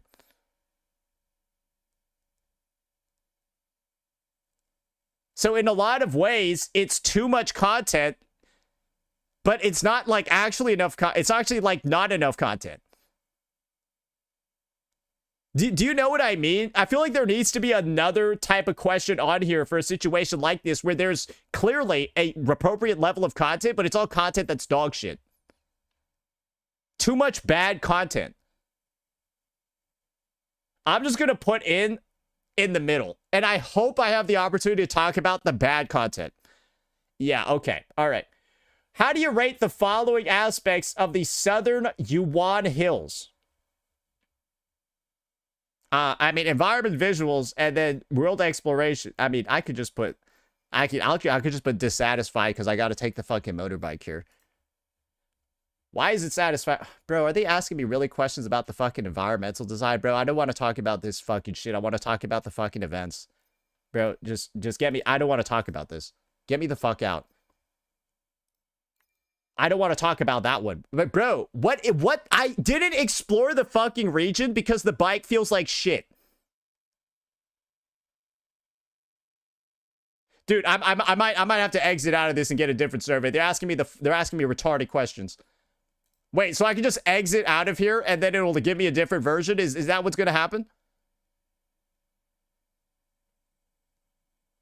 Do I click this button? The refresh one? Or do I click the X?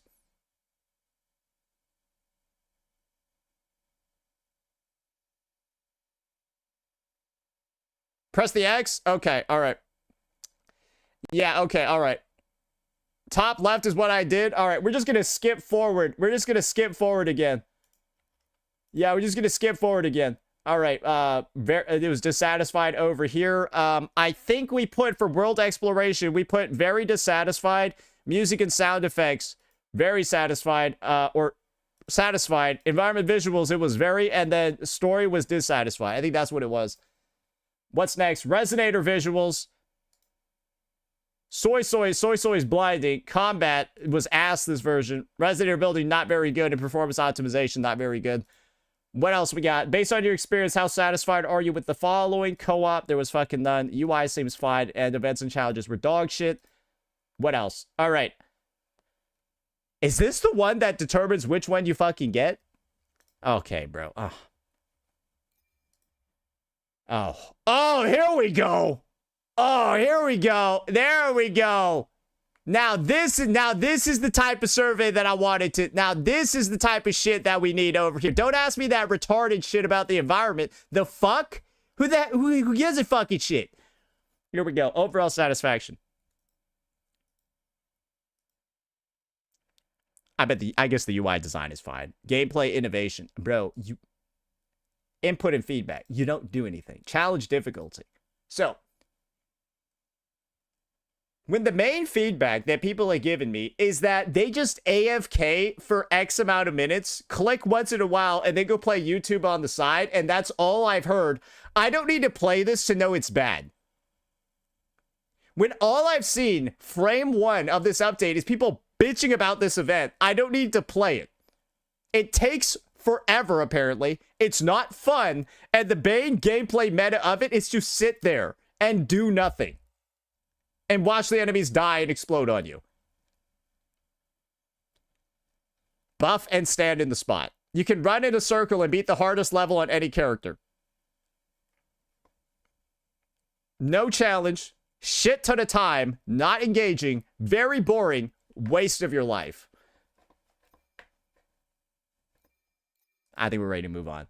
Why is it not satisfactory? Oh boy. Oh boy, guys. Oh boy. Let's see here. Low damage for dash and... Okay, low freedom of interaction in matches. All I did was move around. Yeah, no, that's definitely going to be one. Poor lock-on. I don't think that matters. It took too long. I like roguelike, hack and slash game. Bro, where's the hacking and where is the slashing? Bro, are they on drugs? Wait, where is the hacking and where is the slashing? Huh? What? Challenges were too easy. 100%. Took too long to obtain all the asteroids. Yep. Gameplay, repetitive and monotonous. Gameplay very... Bro, this is me reiterating my feedback from the last time I played this game mode. And apparently it has not changed. Too similar. Challenges too difficult? Probably not. Overpowered enemies? Not exciting to play with fully built resonators. Oh, what do you mean fully built resonators? You mean the ones that I'm grinding echoes for? Simply don't like roguelike hack and slash? No. And I'll put the overall detailed prompts. Yeah, I think these are the main ones. I think that's good. I think we're ready to move on. Why is it satisfactory? No specific reason. Or surely there's something good on here, right? Was it thrilling combat? Because it took a long time to do all of these. Was the warning good? What about the infinite mode? Nobody played the infinite mode. Yeah, there was nothing good about this fucking shit. Did you play Lunite Recon Solaris Soldier? Yes, I did.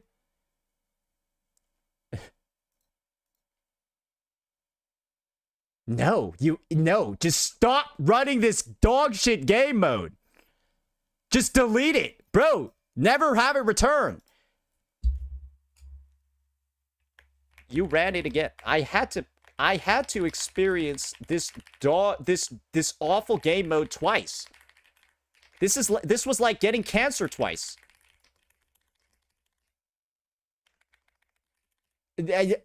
What else can I say?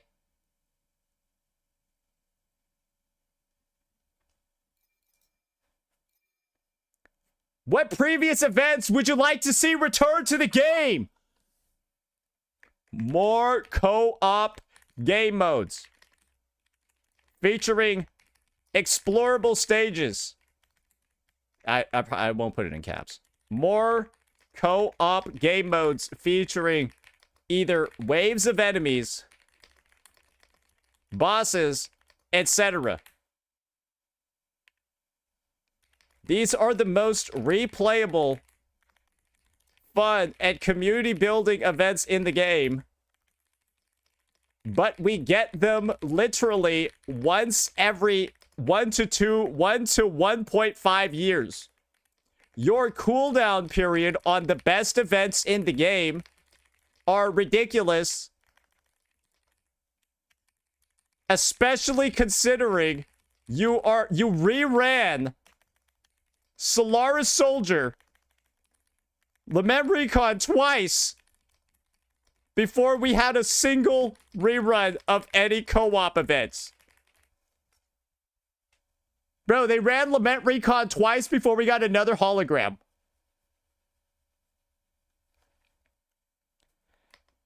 Banners Never Fall is also a good event for combat. There we go. Boom. All right, how satisfied are you with Ming Shen notices?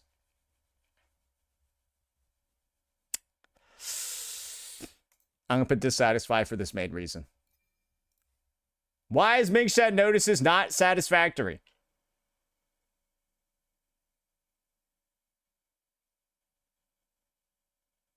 I mean, this is kind of like the thing. It's related to exploration. And exploration in this update sucks. And so naturally, I'm going to say the exploration events in this update aren't good because the exploration itself isn't good because the bike is dog ass. And that's like the main take over here. The exploration involves use of the motorbike, which feels terrible in Mangzhou. As a result, I am rating every exploration aspect of this update low.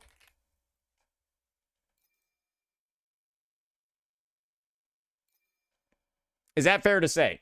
I am unable to rate this whole deduction part, though, because I didn't. Are you satisfied with Shape of yesterday? I mean, it is what it is. It's like a permanent event that they've had for every single region. I don't ever do these, but if you do, great. But the fact that I don't feel a need to do them, there's no FOMO to do them at all, and I can just go in and do all of them later. At a certain point, if I'm desperate for Asteroid, is like, cool. Yeah, it's just, I'd rather they just be converted into free rewards, but I'm also fine with them just being a task for people to do, right? So that's why I'm neutral on them. I don't think anyone really cares. Why is Shape of Yesterday not satisfactory? It is a very low input, low effort photo collecting event that I just don't do. However, since it is permanent, I feel like it is okay. I would prefer if the rewards were just given out instead. Does that make sense? I would prefer they just throw the asteroid at you and just say fuck off, right? Like I'd rather not do it and just get the asteroid, but I'm also fine with it being in there and me not getting the asteroid either because it's a very low amount. It's like 180 pulls every patch. It's like one pull is in this event every patch. I don't really care about not getting it, or I can get it if I want to. It never expires, so like I truly don't care, right? It's just very lukewarm. Now recaptured action highlights. Oh boy. I was pretty satisfied with this one. I think there were some opportunities to make it better, but it is the best event in the patch.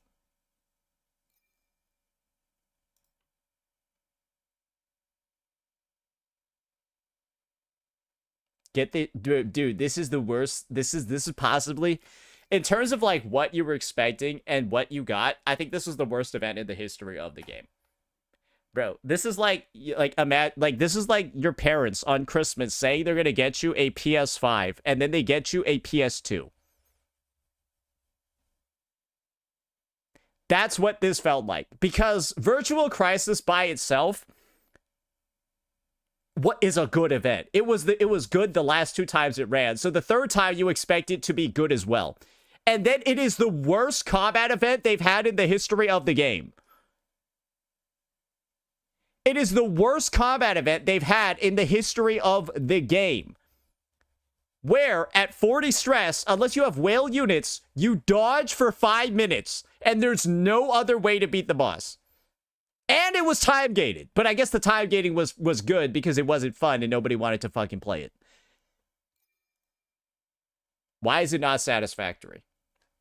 You turn stress level 40, level 40 clears, from a fun, engaging, mechanics-filled battle with the boss to a dodge check for 5+ minutes because you gave these enemies so much HP, no S0R1 team, only whales, can clear within 5 minutes. Then you give everyone a 999% damage/attack buff after 5 minutes, which makes the fight clearable. This makes every stress level 40 fight a slog where you are just supposed to fight, supposed to either run away from the boss or spam dodges for 5 whole minutes. This is not even slightly fun. It feels like it was play tested by toddlers. And only one run getting full stress level points should tell you this was not a cook. Plus, What are these goofy modules that just delete stats from your character? Why not just remove the dodge button, concerto, fuck it, fuck it, fuck it, basic attacks as well. Fuck it, just delete everything.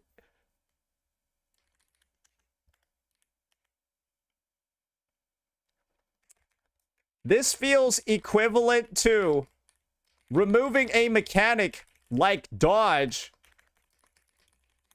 or concerto. An absolutely ridiculous barrier to operate around that is both unfun, uninteractive, and also makes the S0R1 DPS check impossible to meet because you can't even use your character's abilities. This 20% ER nonsense just further reinforces the awful gameplay loop at stress level 40 that makes this event one of the worst ones in the history of the game. You set an incredibly high standard for Virtual Crisis in its first 2 iterations, and now you've brought them to below sea level with this 3rd one. Actually, dog ass. I fucking hate this game mode so much. Next, how satisfied are you with Fantasies 1,000 Gateways? I'm just neutral on it. It's just all right. Like I don't care about it. I don't care about it, but I have nothing against it. It's just 5 minutes of goofy fun every week. It is what it is. All right, why is it not satisfactory? I mean, it's just I'm a little bored of it by now. I'm a little bored of it, but it's not really that bad. Like, that's just kind of it. Like, I've been, you could also bring the echo boxes back. Like, yeah, it's just, it is what it is. It's just, it's been in the game for a really long time. So it's just, it naturally gets stale because it's been in the game for a really long time, but there's nothing like inherently bad or wrong with it. It's just, yeah, I mean, what else can I say? How satisfied are you with version 3.5's text quality? This question is about the writing itself, not just about the plot or narrative. Writing quality. Did the writing quality feel like it took a dip? I don't necessarily think so. I don't think the writing quality took a dip. I just think the writing was in the wrong places. Yeah, I think I could just put satisfied here. Yeah. Any more feedback or suggestions regarding the text quality? Bring Senpai back. Yeah, I just want to see how pissed off people get. That would be funny as fuck. All right, are you aware of the Wuthering Waves? Are they trying to... Bro, they put an ad in here? Bro. Yeah, relatively. Yeah, let's just say we're relatively well aware. Yeah, I know it happened because I keep getting linked to the damn thing. After learning about the concert, has your willingness to spend in Wuwa changed compared to before? No change because I'm already spending money on the game, so it is what it is for me. After learning, has your login frequency? No, I still log in every day. All right. Has your frequency of watching? No, I'm a content creator. All right. After watching, bro.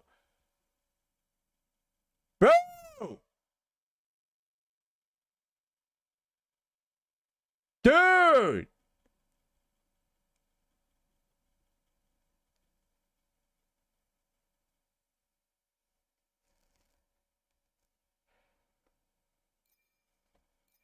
I did none of these!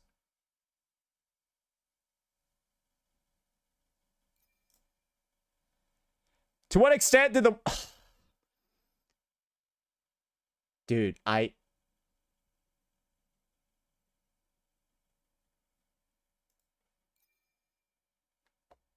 We'll say slightly increased, because, like, yes, Kuro has the big budget, boys. Okay, all right. Oh!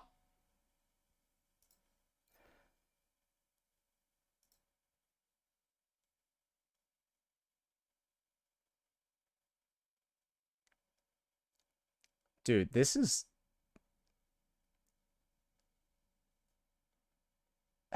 All right. People said it was good. I'm just gonna take the fact that everyone was recommending it to me. Yeah, no, that I can. I'm just gonna base my answer off of what I saw from the community. It's obviously a fucking 10 because everyone's spamming that shit to me. All right.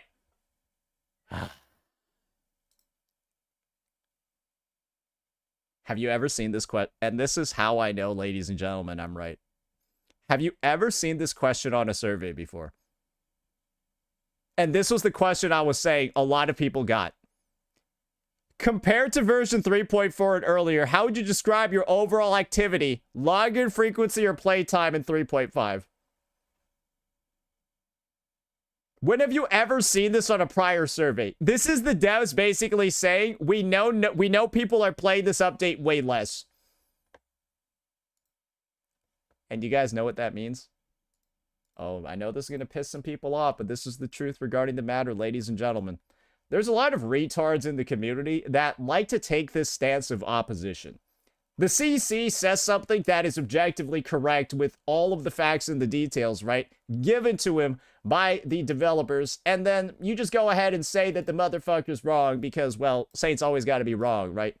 Even though Saint's got a track record of being right.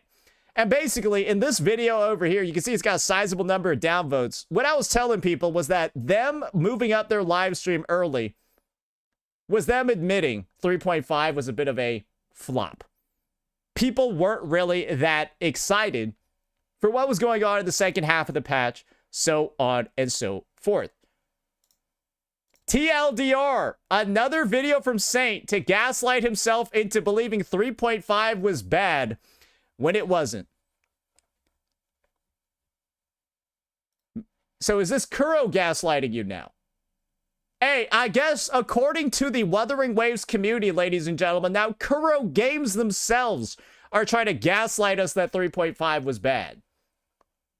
Or this is yet another admission from the developers that the patch didn't do well. Because this is what I will comfortably say about this update compared to 3.4. Yes, I log in every day still. But the amount of time I've actually spent playing anything in 3.5 is literally non-existent. I am at 0 levels in Lament Recon. I have, like, not really done Mingshen. I have not really done virtual... I don't want to play this update. And that's the simple truth regarding the matter, because there's so much wrong with it. So much wrong with it. Woo! Here we go. What are the main reasons for your decreased activity in version 3.5? Poor community atmosphere or negative game discussions? Nope. That is not the reason. And if anything, I feel like this being on here is one of the goofiest things ever, because why would the community have poor atmosphere?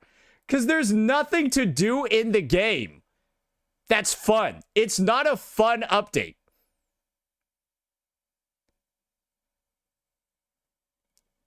And that's going to lead to the community saying it's not a fun update, right? So it's kind of like this is a cause of everything else in here. Oh, they saw what happened with CN. Oh, this is because of the whole CN situation and like that. Okay, I see what's going on. Yeah, they're talking. Okay. Kuro's clearly referencing the ongoing Wuthering Wave. Like you guys know the drama that's going on. Yeah. Oh, last thing I will say is this regarding the CN drama. The CN drama, ladies and gentlemen, is surrounding the story. And basically, I think I've got a PowerPoint over here that one of my Chinese viewers actually made. Let me go check it out real fast. I think I've got a PowerPoint over here that one of my Chinese viewers made that, like, actually breaks down, like how much drama there is going on. So, yeah, let me just go ahead, like, again, this is gonna be a little bit goofy, but this is just, like, a summary that was made, and it's just looking at, like, the spectrum of voters, where some people are critical of, like, the story, some people are, like, defensive of it, some people are, like, in the middle. You can see all this Chinese shit. And so basically, right, these are, like, all of, like, the, like, ratings that people are making, right? Critical level 10, if it's in red, these are people shitting on the story. There's a lot of people in CN that were shitting on the story. There were a fair number of people defending it and stuff like that, but don't worry, like this is kind of like the main takeaway. These are from videos. Literally videos that people uploaded online, and you can see the criticism. New NPC deaths, rush romance, split POV pacing, like all of that stuff, right? It's all there. So yeah, basically, this just means that this take regarding the story, the drama going back and forth, it's way crazier in CN than it is over here. I've just been the one guy telling the truth about the game's story. Everyone's just been astroturfing that I called them retarded idiots and go away, right? CN, though, they've been going wild, buck wild. Like, they have had a lot of discourse surrounding it. And so this question, it's not at all related to EN, because the drama over here surrounding the story was like a little piss in the river, while CN's having like a fucking tsunami back and forth regarding that. So yeah, not interested in the content. Yep. Issues with rewards and monetization experience. No, I think the rewards and stuff are fine this patch. Not interested in the poor experience of the core gameplay, or had a poor experience with the core gameplay of Wuthering Waves. Combat, core progression, character progression, etc. No, not that one. The only thing that's bringing me back is the endgame. Yeah, the most engaged I've been in on this patch, and the most engaged my videos have been in on this patch, are the TOA clears and the Wuwa clears. That is the only thing that actually has gotten regular views across the entirety of the update for me.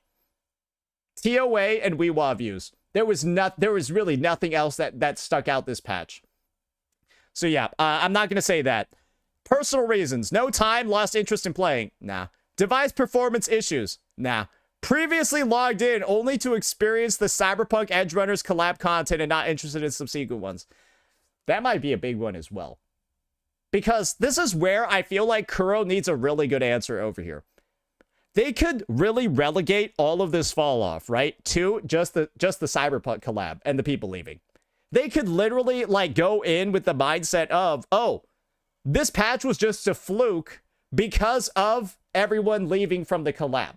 So the drop is normal, and, like, we should just keep doing what we're doing. I want to send them the opposite message, because this patch, on top of it being the patch after the collab, is truly not good. It's truly not a good patch, even with the Cyberpunk collab debuff. So please, make sure you identify that the issues are with 3.5. Not the fact that this is just the patch after the collab. No, 3.5 is not a good patch. Based on your experience in games so far, do you have any additional feedback or suggestions? Well, this is the main thing that I'm going to be saying over here. I am already seeing Kuro make adjustments to the story and the ensemble of characters accompanying us from the 3.6 livestream.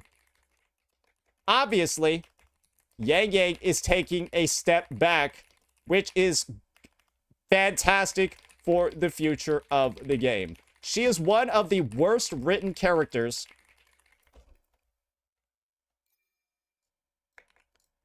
I've seen in a gacha title. That has her competing with Yi Sheng Guang from Zenless Zone Zero as the most embarrassing, like fucking OC Dev's girlfriend put into their game. Please stop putting your dream relationship, female or male, whatever, into these games. These are games, not real life. Stop putting your friends, stop putting your girlfriend into the fucking game.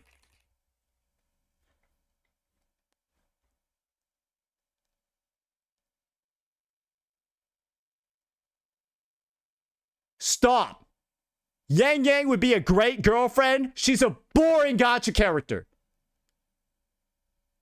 Yi Guang would be a great girlfriend, but a boring gacha character.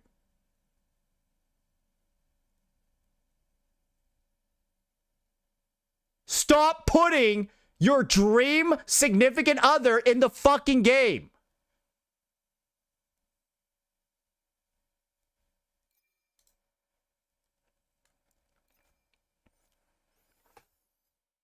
And that's it. And that is it, ladies and gentlemen. Because I'm really, really disappointed with version 3.5. I thought 3.5 was like a slam dunk for a good update, and the things that you thought were like given weren't. That's just what it is. It's like things you thought were like, bro, it's like one day you wake up and apples are suddenly blue. You were like, wait, apples are supposed to be green or red. Why is this bitch blue? And they're like, no, apples have always been blue. Like Virtual Crisis has always sucked ass. It doesn't make sense, right? Like you assume game modes like Virtual Crisis are going to be amazing, right? It's the worst thing I've experienced in this game in a while. Then the story, you thought it's going to be good.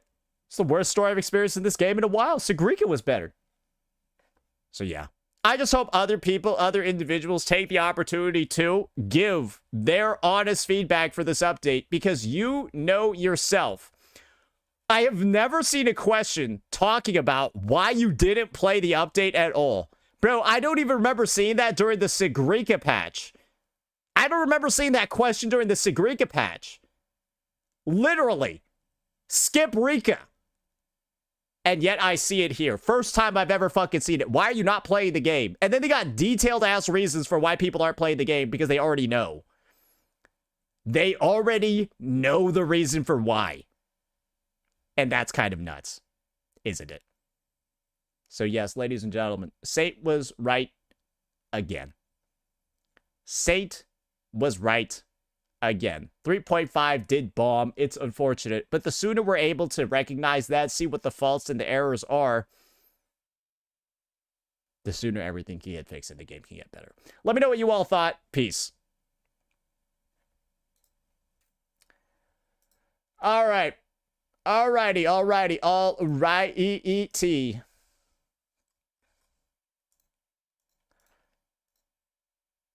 And now we got our 3.5 survey. And now we got the banner analysis video. Yeah, now we got our banner analysis video. Hee hee hee. Damn, that's our third 43-minute video today. Oh man. Time to go make another one.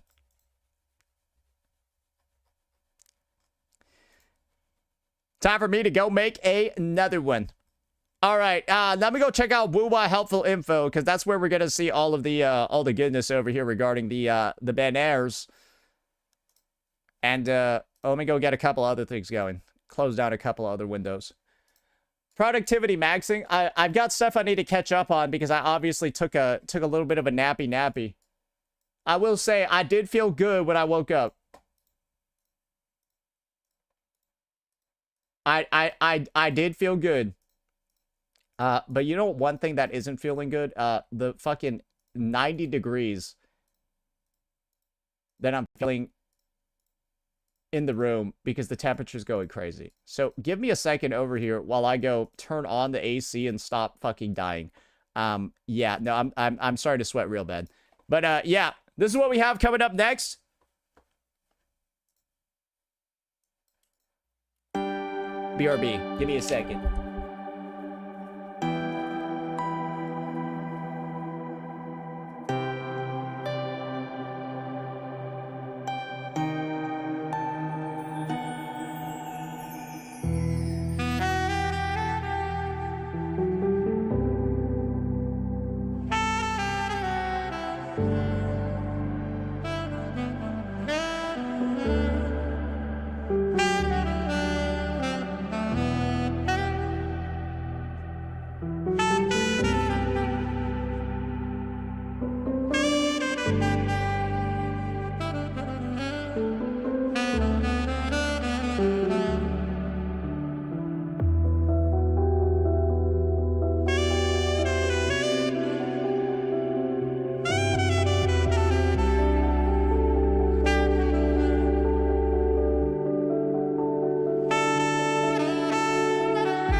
get this bad boy started.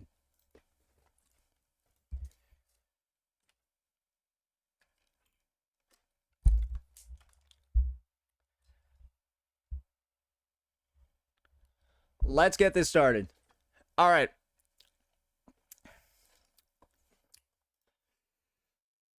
Okay, I think we could save the... This seems to be in proper order. All right, already. Let's get this going.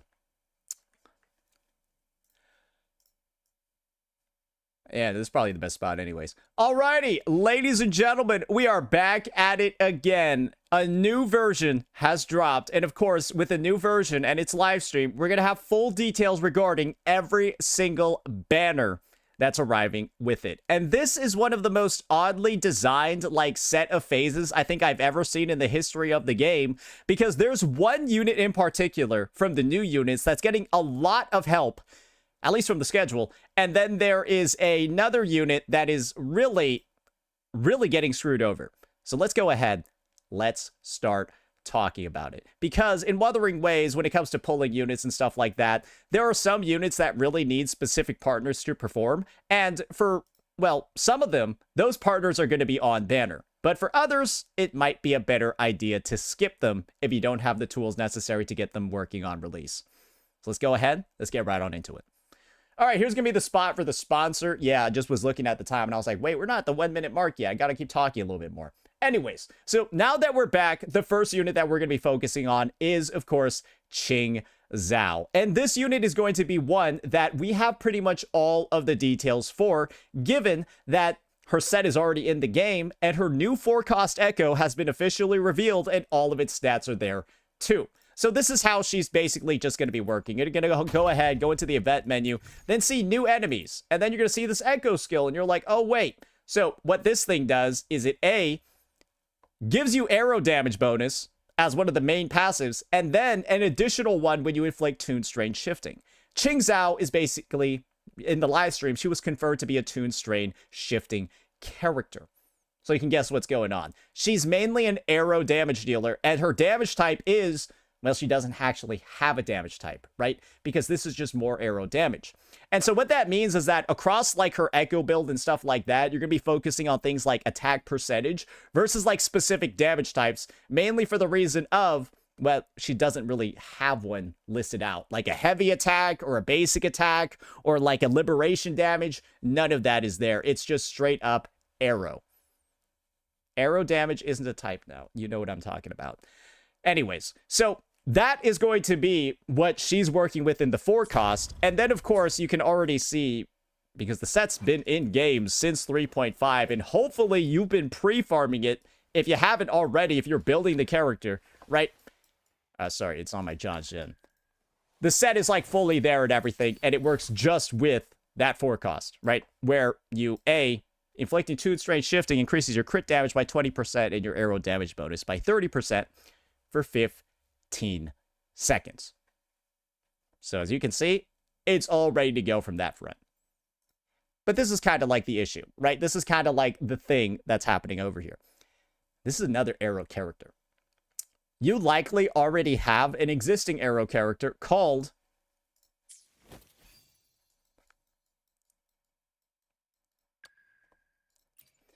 and they're both arrow sword users that don't necessarily have like a main damage type that are like both DPSs. And so it's kind of like a situation of like, okay, are you ready to put Cardathea on the bench? And then B, do you like also not have Sigrika? Because she's also another arrow damage dealer that's really good, and it's unnecessary for you to get Qing Zhao either if you have her as well. And so that's kind of like the situation, right? This unit has so little value because she's just a general arrow damage dealer if you already have a Sigrika or you already have a Cardathea, because that's like, well, obviously, that's like the role that she's supposed to be filling on the roster. And so the end result is basically this. If you don't have an arrow character, and you also have some of the other ingredients for Toon teams, this might be a good idea as a unit to go for. Because assuming you don't have Sigrika, you may be a newer player, there's absolutely nothing in the way of pulling this unit for you. Because on the second half of the patch, or sorry, on the other half of the first phase, you've got Denya, who is the Toon Strain sub DPS, the Toon Strain sort of support. And what this unit does is, well, you kind of already know by now, this unit is capable of two main roles on the battlefield. One is A, where they just make Toon Strain characters deal a fuck ton more damage, which is exactly what she's going to be providing for good old Qing Zhao. And then you can have the Fusion Burst side of her, which works with Imith. And guess who's on banner right now? You got Imith on banner right now, and that's going to work really well with your Denya, right? So you can kind of see what's happening over here. Qing Zhao suddenly becomes a much more interesting option if you already have Denya on your account. And if you have your Denya from like an Imith or something like that, or maybe from your Luke, then yeah, this is definitely a character that suddenly becomes a lot more appealing, right? But this also gives you the opportunity, if you don't have any of these characters yet, and you have, say, an Imith that you just pulled, well, now you can pull Denya to build out Imith's Fusion Burst team, and then you can build out good old Qing Zhao right afterwards. And now you have Denya be able to support two teams pretty well. But that all is only really viable. That all is only really possible if you need another arrow DPS. And it makes sense for you to actually pull this character. Because I am kind of like in this position when it comes to the characters in this update. There's a good chance it's a good idea for you to skip her. For a majority of players, it is actually going to be a good idea for you to skip Qing Zhao. Are you going to, though? We will see. So yeah, we've already gone ahead and we've already talked about Denya and the role that she plays. Basically, she is like the Toon Strain enabler, and she is also the Imith Fusion Burst enabler. But this is the realization that I feel like a lot of people also need to have about Denya as a character. She's kind of one of the most unnecessary units on like any account ever. And that was what she was like on her first rerun too, specifically because Imith already has a very, very, very good team where you just like use her with like, you know, Lunite and Mornier, right? Like that team is also going to be really, really, really good in pretty much all the content in the game. And like the end result is that like you could just go Lunite, Mornier, Qing Zhao as well, and like Lunite, Mornier, Imith, right? And like I don't think Lunite is going to be that much worse for a Qing Zhao than a Denya, because Lunite also has her Toon Strain mode, and she also has a good amount of like, you know, general amp as well, and then she also has Tomb Break boost built in her kit. Yeah, it's like Tomb Break boost is built into her visual impact over here. Yeah, she gives 40 points to everybody, and that's going to help Qing Zhao's damage too, because that's how Toon Strain works. It scales off Tomb Break boost. So, like, Lunite and Mornier are also going to be very important characters, and then Imith uses those, and so does Qing Zhao pretty decently. So it's kind of just like a... This unit is good for getting to, like, the next step, the maximum possible DPS in that team, but it's also, like, not having her, the teams are all going to clear the content as well. So it's just, like... I can't comfortably say that she's even close to a must pull, because Lunite can kind of just like do her job in pretty much all the contexts that she exists in. Slightly worse, but like it's still enough to clear. And Lunite also ran in the first half of this patch. So if you have Lunite and you're on like a newer account, maybe don't pull her just yet, because you might not actually need her just yet. Just something to keep in mind. But one thing you also can do with like a Lunite and also having Denya on your account is that means you also get to play Qing Zhao and your Imith at the same time. Where Denya's going to go with Qing Zhao, and then, well, these two would go with like your Imith or something. So that's another possibility too. Now though, we need to have a conversation, and that conversation is going to be focused on the weapons. So remember what I said about Qing Zhao being a character that doesn't really have a damage type? That means that her weapon is likely also not going to have very many equivalents other than, well, you probably guessed it, EOG, right? You can just look at the gallery of the swords over here, and you'll be able to quickly identify, wait, there's not really any weapon in the game that just generally buffs all damage. Except for, like, this one, but, like... That's an HP weapon, so it's also Cardathea's. Right? You want a weapon that just gives you attack and not necessarily a damage type. It's only this. Literally, EOG is the only, like, real alternative to Qing Zhao's weapon when she doesn't have a damage type.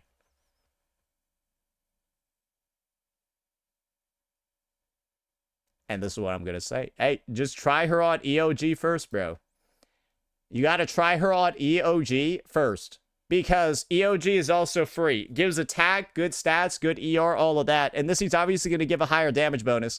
But will you need it to clear? Probably not. You probably won't actually need it to clear. You'll do just fine on EOG. Just like every other limited character that is ever released that's a sword user. Because that's kind of like how they operate. Like, Imith Hiyuki, they do not need their signature to clear content. And it's a similar sort of story for this. Rectifiers are in a fucked up position because they don't have a good standard rectifier at all. And the kind of like end result is this. If you don't have a single limited rectifier, picking up Denya's is not a bad idea. But if you have a single limited rectifier, you basically don't really need to pull many of them that frequently. Because the buffs on these weapons are so small as like a whole. It's kind of like you could just have like a regular stat stick as well. For example, the main bonus that this thing gives is 24% attack to the entire team, which is like decent, right? It's like 2 subs, but like if she's on like a string master, the actual difference in team damage is very little. It's very small, and it's not worth the pulls to get like to upgrade this to this in any context. You could even use this too, right? Or like even this or like that, right? You could use all of these and you won't be losing that much. That's the point. Sometimes I don't even know that a string master is on like a character like Lucilla, which has the similar sort of buff, right? 24% attack. And sometimes I don't even notice. There's like almost like you can't even like it's just miss a crit and it'll be different, right? So yeah. That's my take over here when it comes to things like these sub DPS weapons. Get them if you truly do want the highest level of performance, but it is not even close to required to clear anything in the game. And that's that. So yeah, now we gotta move on to the second phase. And, well, you probably guessed the discussion that's being had over here, right, about the second phase.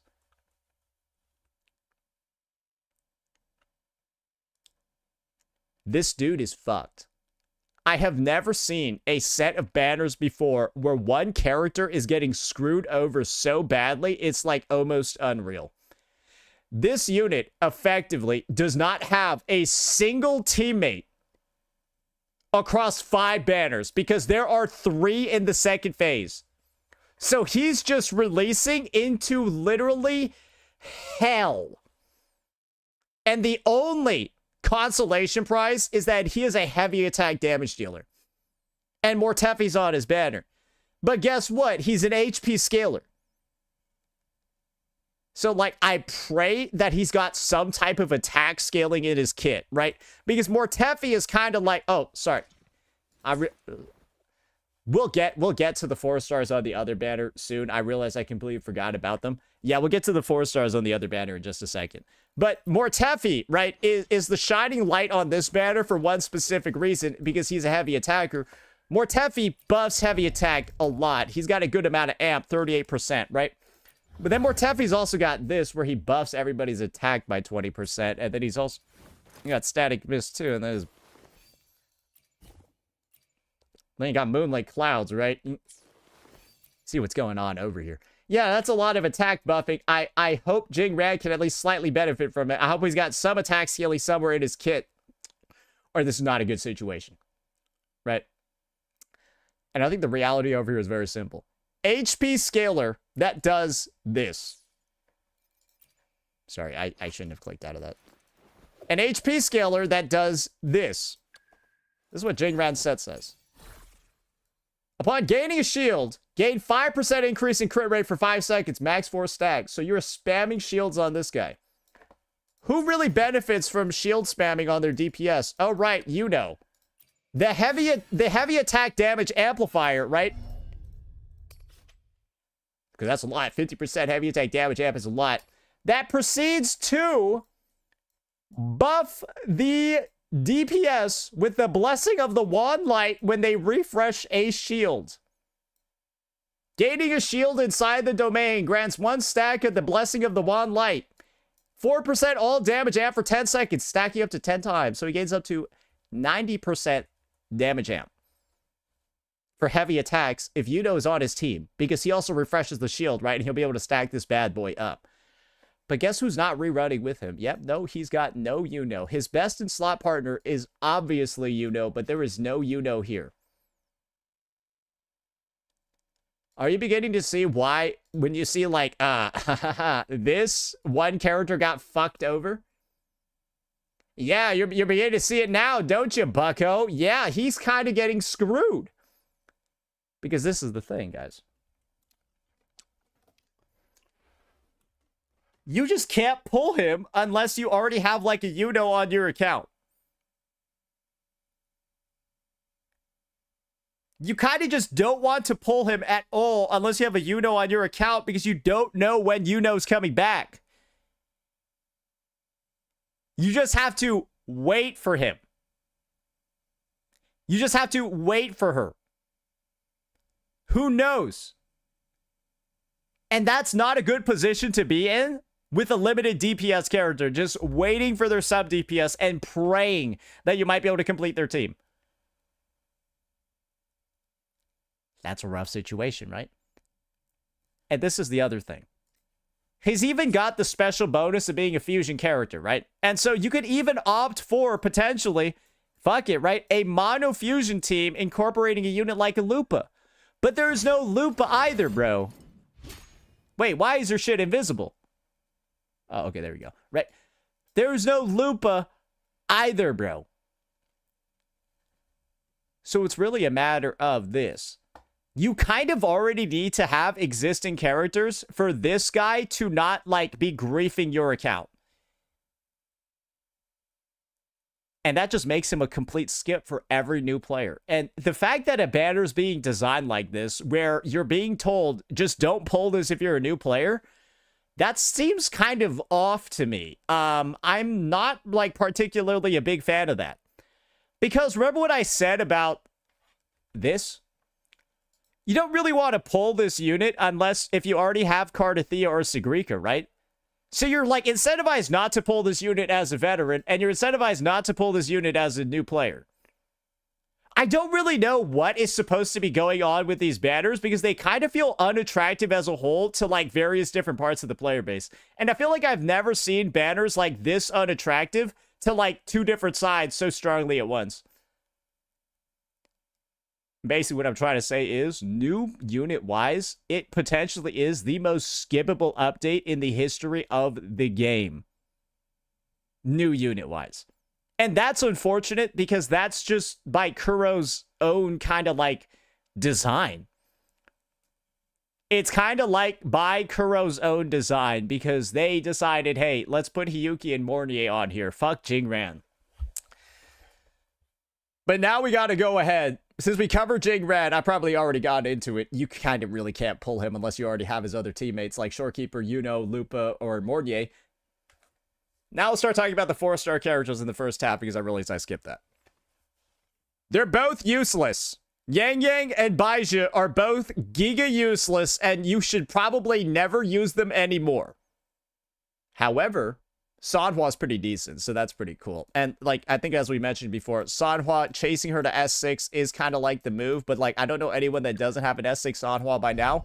But it's also fair to say there aren't really that many good users of Sanhwa at the moment. It's kind of just like Luke Hurston right now. So I wouldn't be surprised if this is, like, a sign that, like, Sanhwa Qing Zhao might be eligible for, like, clears. Maybe she does enough basic attack damage for Sanhwa to work with her. And like, that's like a possibility. Not entirely sure, but that could be something in the future. Just keep that in mind. I think she's the only somewhat relevant character that's showing up over here for the unit. So just wanted to mention that. 4-star weapons, on the other hand, they're all trash. Yeah, no, we like basically they're so bad I don't think it's worth even talking about these ones. So we're just like just don't even think that there's a like a 4-star weapon option on these banners. It's literally dog shit. It's terrible. So yeah, those are the 4 stars. Now we can move on for real now. Yuki. This is what I'll say. I don't think this character should have reran right now. I really think she should have been saved for like a later patch, and you should have had Yuno or Lupa instead. But yes, she's really good. And like I would recommend every person pull her. She also reran before Sagrika. Sagrika was in 3.2, she's in 3.3. I see the reason for why Denya reran, because Denya is likely a character that didn't get pulled that much during the anniversary, right? Because everyone was pulling her. Because everyone was pulling her instead. So that's why I'm a little bit confused as to why she's rerunning again, because I feel like her ownership rate is absolute insanity. Because you gave about 160 pulls during the anniversary, so I feel like most people got her. But anyways, if you still need convincing on why this is probably the best DPS unit in the game, let me start convincing you. This unit, with one team and one build, clears all the endgame content in the game, end state matrix, Wuwa, TOA, and clears it very, very, very effortlessly on her best team, which involves Soy Soy and, of course, Lucilla. You also could just use Soy Soy Lene, and you could also use Soy Soy, or you could use like Chisa Lene, and then also Chisa Lucilla.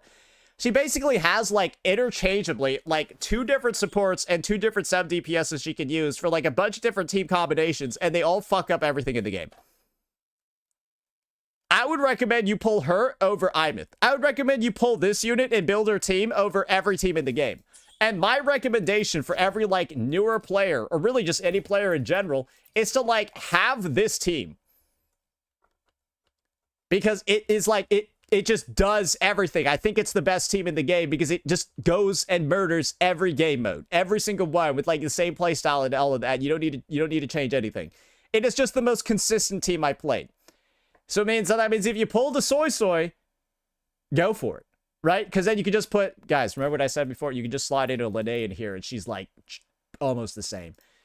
Or like if you don't have Soy Soy with the great, put in Chisa, she's like almost the same. Right? You get what's going on, man. She's just a very strong unit that does a lot, and like there's no regret at all in any stage of the process from pulling her. Oh, and she also clears without her Sig in those teams. But her Sig is also good too. But her Sig is also one of the most unnecessary things in those teams as well. Because if you have like her full...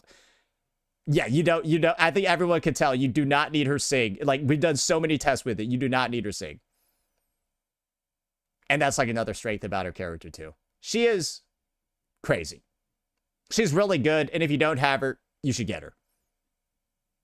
Zani done right. Have I done enough glazing? I feel like it really, I think she is the best character in the game for people to pull. Like, so I'm just making that abundantly clear. Now, we got this next one.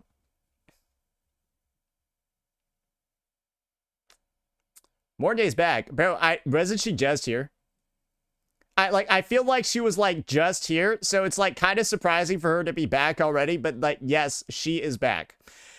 And the only reason why she's here, I think, is for Qing Zhao. So you can build the whole Qing Zhao team.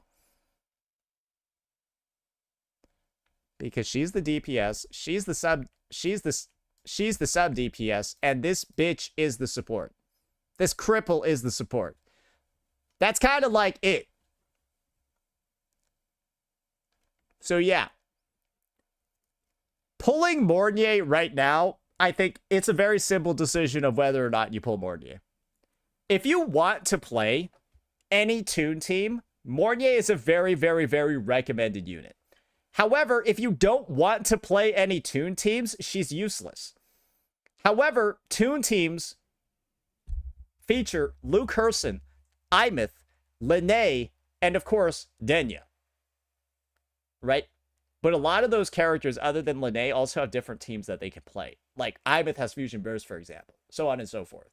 So you really need to make sure you actually want to play those Toon teams with those Toon characters before you pull the Toon support. And if you are, she's an invaluable add to your account, and she's going to be very good. But by proxy, if you don't have a Mornier or plan on pulling Mornier, Qing Zhao is not really going to feel that good at all.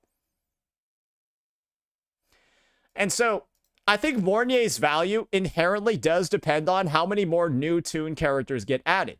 For example, if Qing Zhao is the last Toon character ever, Mornier's value, in my opinion, is not that high because then she only has 3 teams. However, if there's another Toon character that comes out after Mornier, then that's a different conversation because then Mornier will have 4 teams. But you can kind of see over here, I think she only has 2 teams right now. She's going to have a third when Qing Zhao comes out, and then potentially a fourth, right? When another unit comes out. So we just got to wait and see. But for now, if you want to play your Imeth, you want to play your Luce, you want to play your Qing Zhao's, go for her. But then you have also the other half of the conversation. But this is also another fair thing to say. You have the mono fusion side, right? Where people are running like Lupa, then they're running Mornier as well. I'm going to be honest, guys, right? I don't feel like a lot of people are using their Mornier for mono fusion because I don't think Mornier and mono fusion is even better than her Toon teams. I think all of her Toon teams perform better than mono fusion. So it's kind of like yes, Mornier can be used in mono fusion, but I think it's actually one of the worst ways to actually utilize her because her Imeth team is stronger, and I think the Qing Zhao team is definitely going to be stronger too. So it's like, yes, this was really nice when Mornier got released in 3.0, but I don't really think so as much nowadays because the more Toon teams you have, the less Mornier wants to be in mono fusion. So it's like this role is disappearing as she has her other stuff going on, right? So that's just something that I feel like should be mentioned over here too. But that's going to be the Mornier section. Now it's time for us to do the 4-star character review. We've already taken a look at Mortefi, and that's all we need to do. Do you want to know why? Because these other 4-star units are fucking useless. However, this is another fair thing to say. Alto might be like not dog shit with Qing Zhao. I don't know, like maybe, bro. Like he's got arrow damage amp, like 23% arrow. Like he might be okay. You like stick him on static mist, and like he might work for her, right? Because like that, she just does all types of damage, right? It scales off attacks. He could use static mist and moonlit clouds, bro. It could go crazy.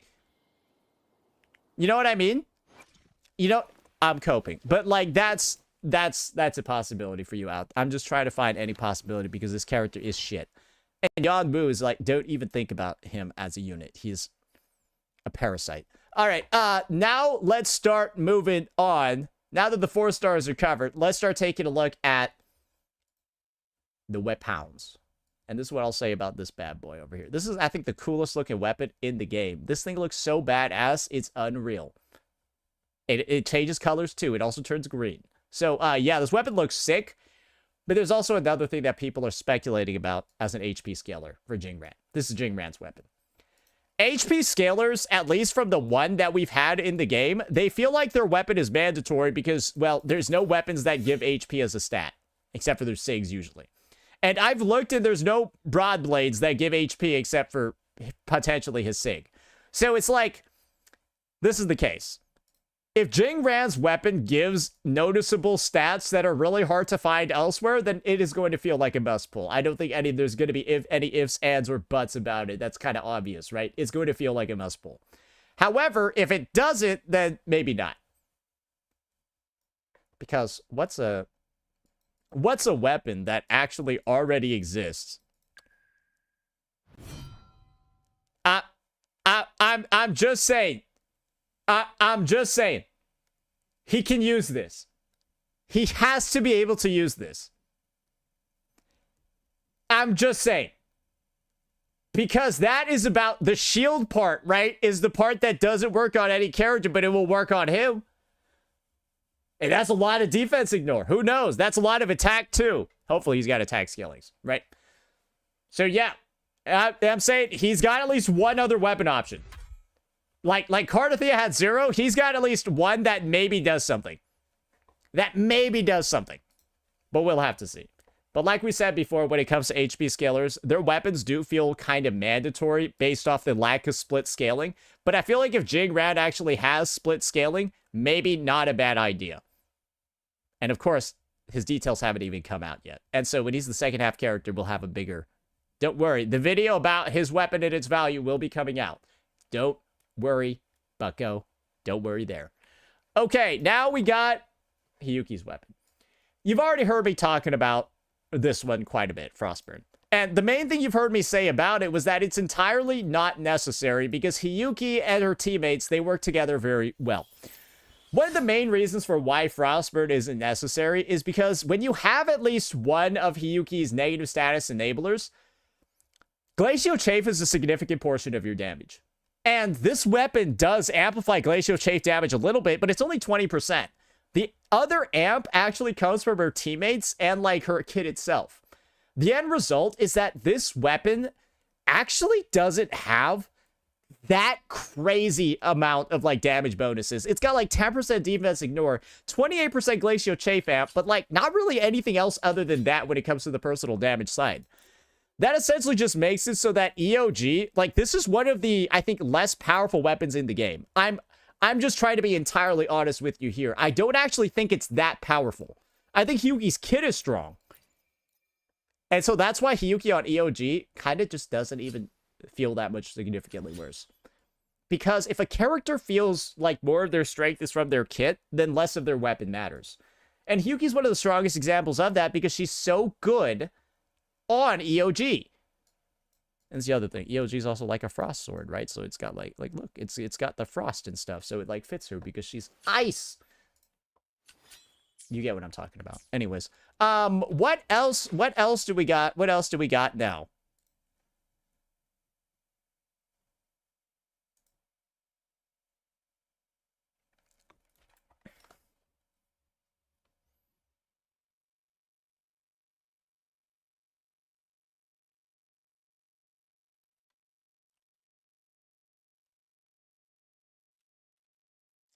You don't need this. And you really giga don't need this for one specific reason. Starfield Calibrator is a support weapon. And support weapons typically operate in this way. Give Concerto, give the main stat of the support, and then give a buff to the team.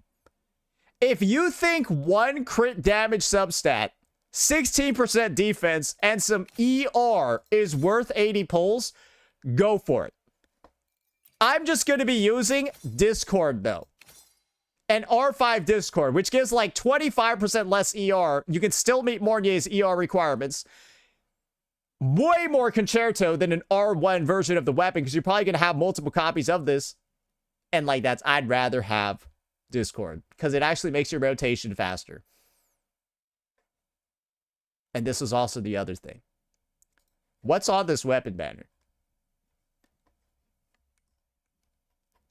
Oh, it's right. Bro, it's like Kuro's telling you, go pull all the other weapons.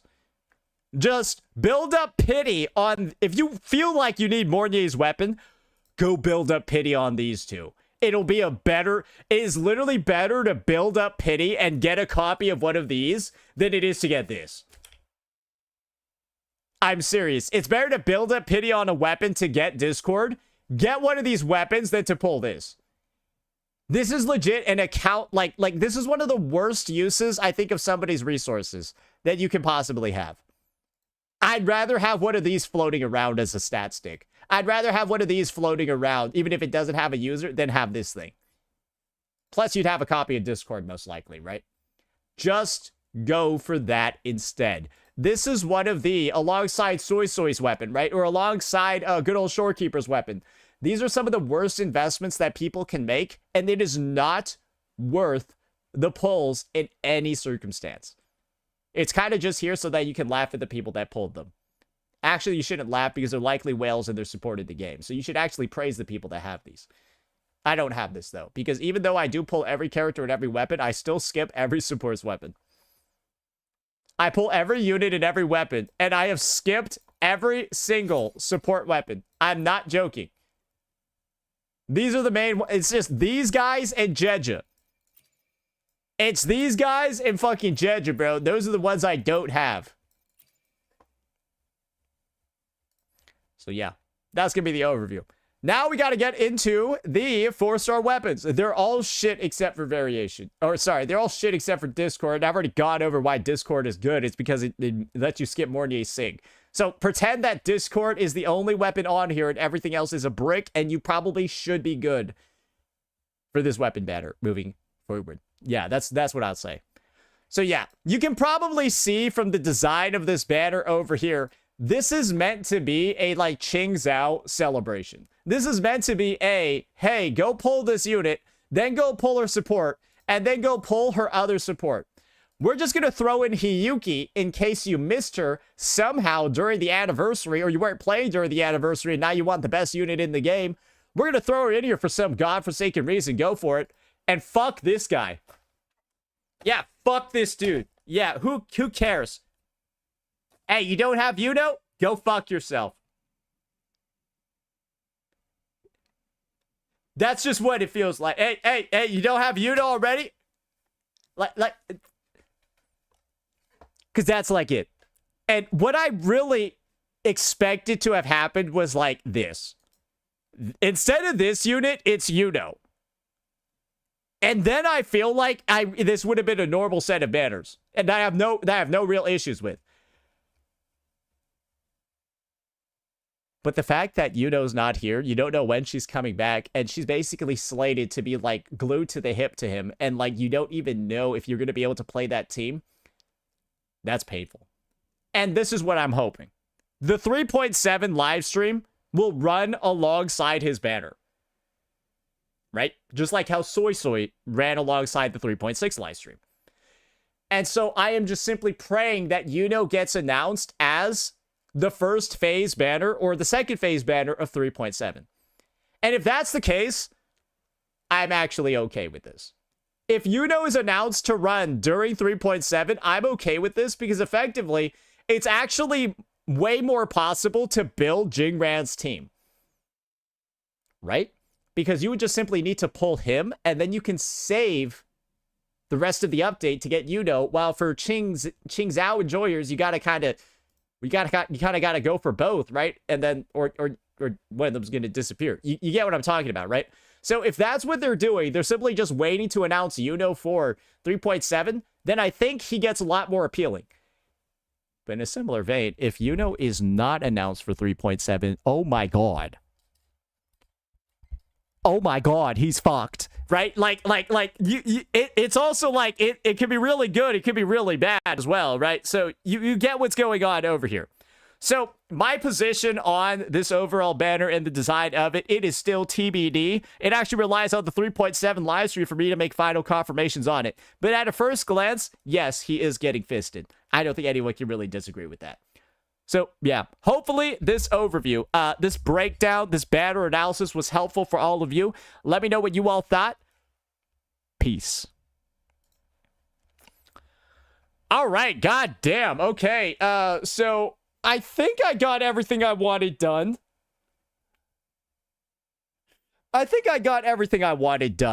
Holy shit. Yeah, no, sorry. Today's just felt like a very long day. I don't know what it is. It feels like today has been giga long. Giga long. Stream tomorrow? Yeah. No, we will be streaming tomorrow, sir. Do not worry about that one. Yeah, we will be streaming tomorrow, sir. Yeah, y'all ready to dip?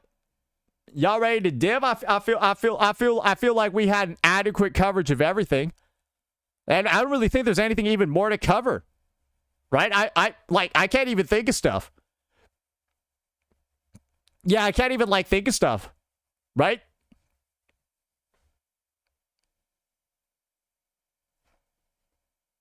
Okay, bye.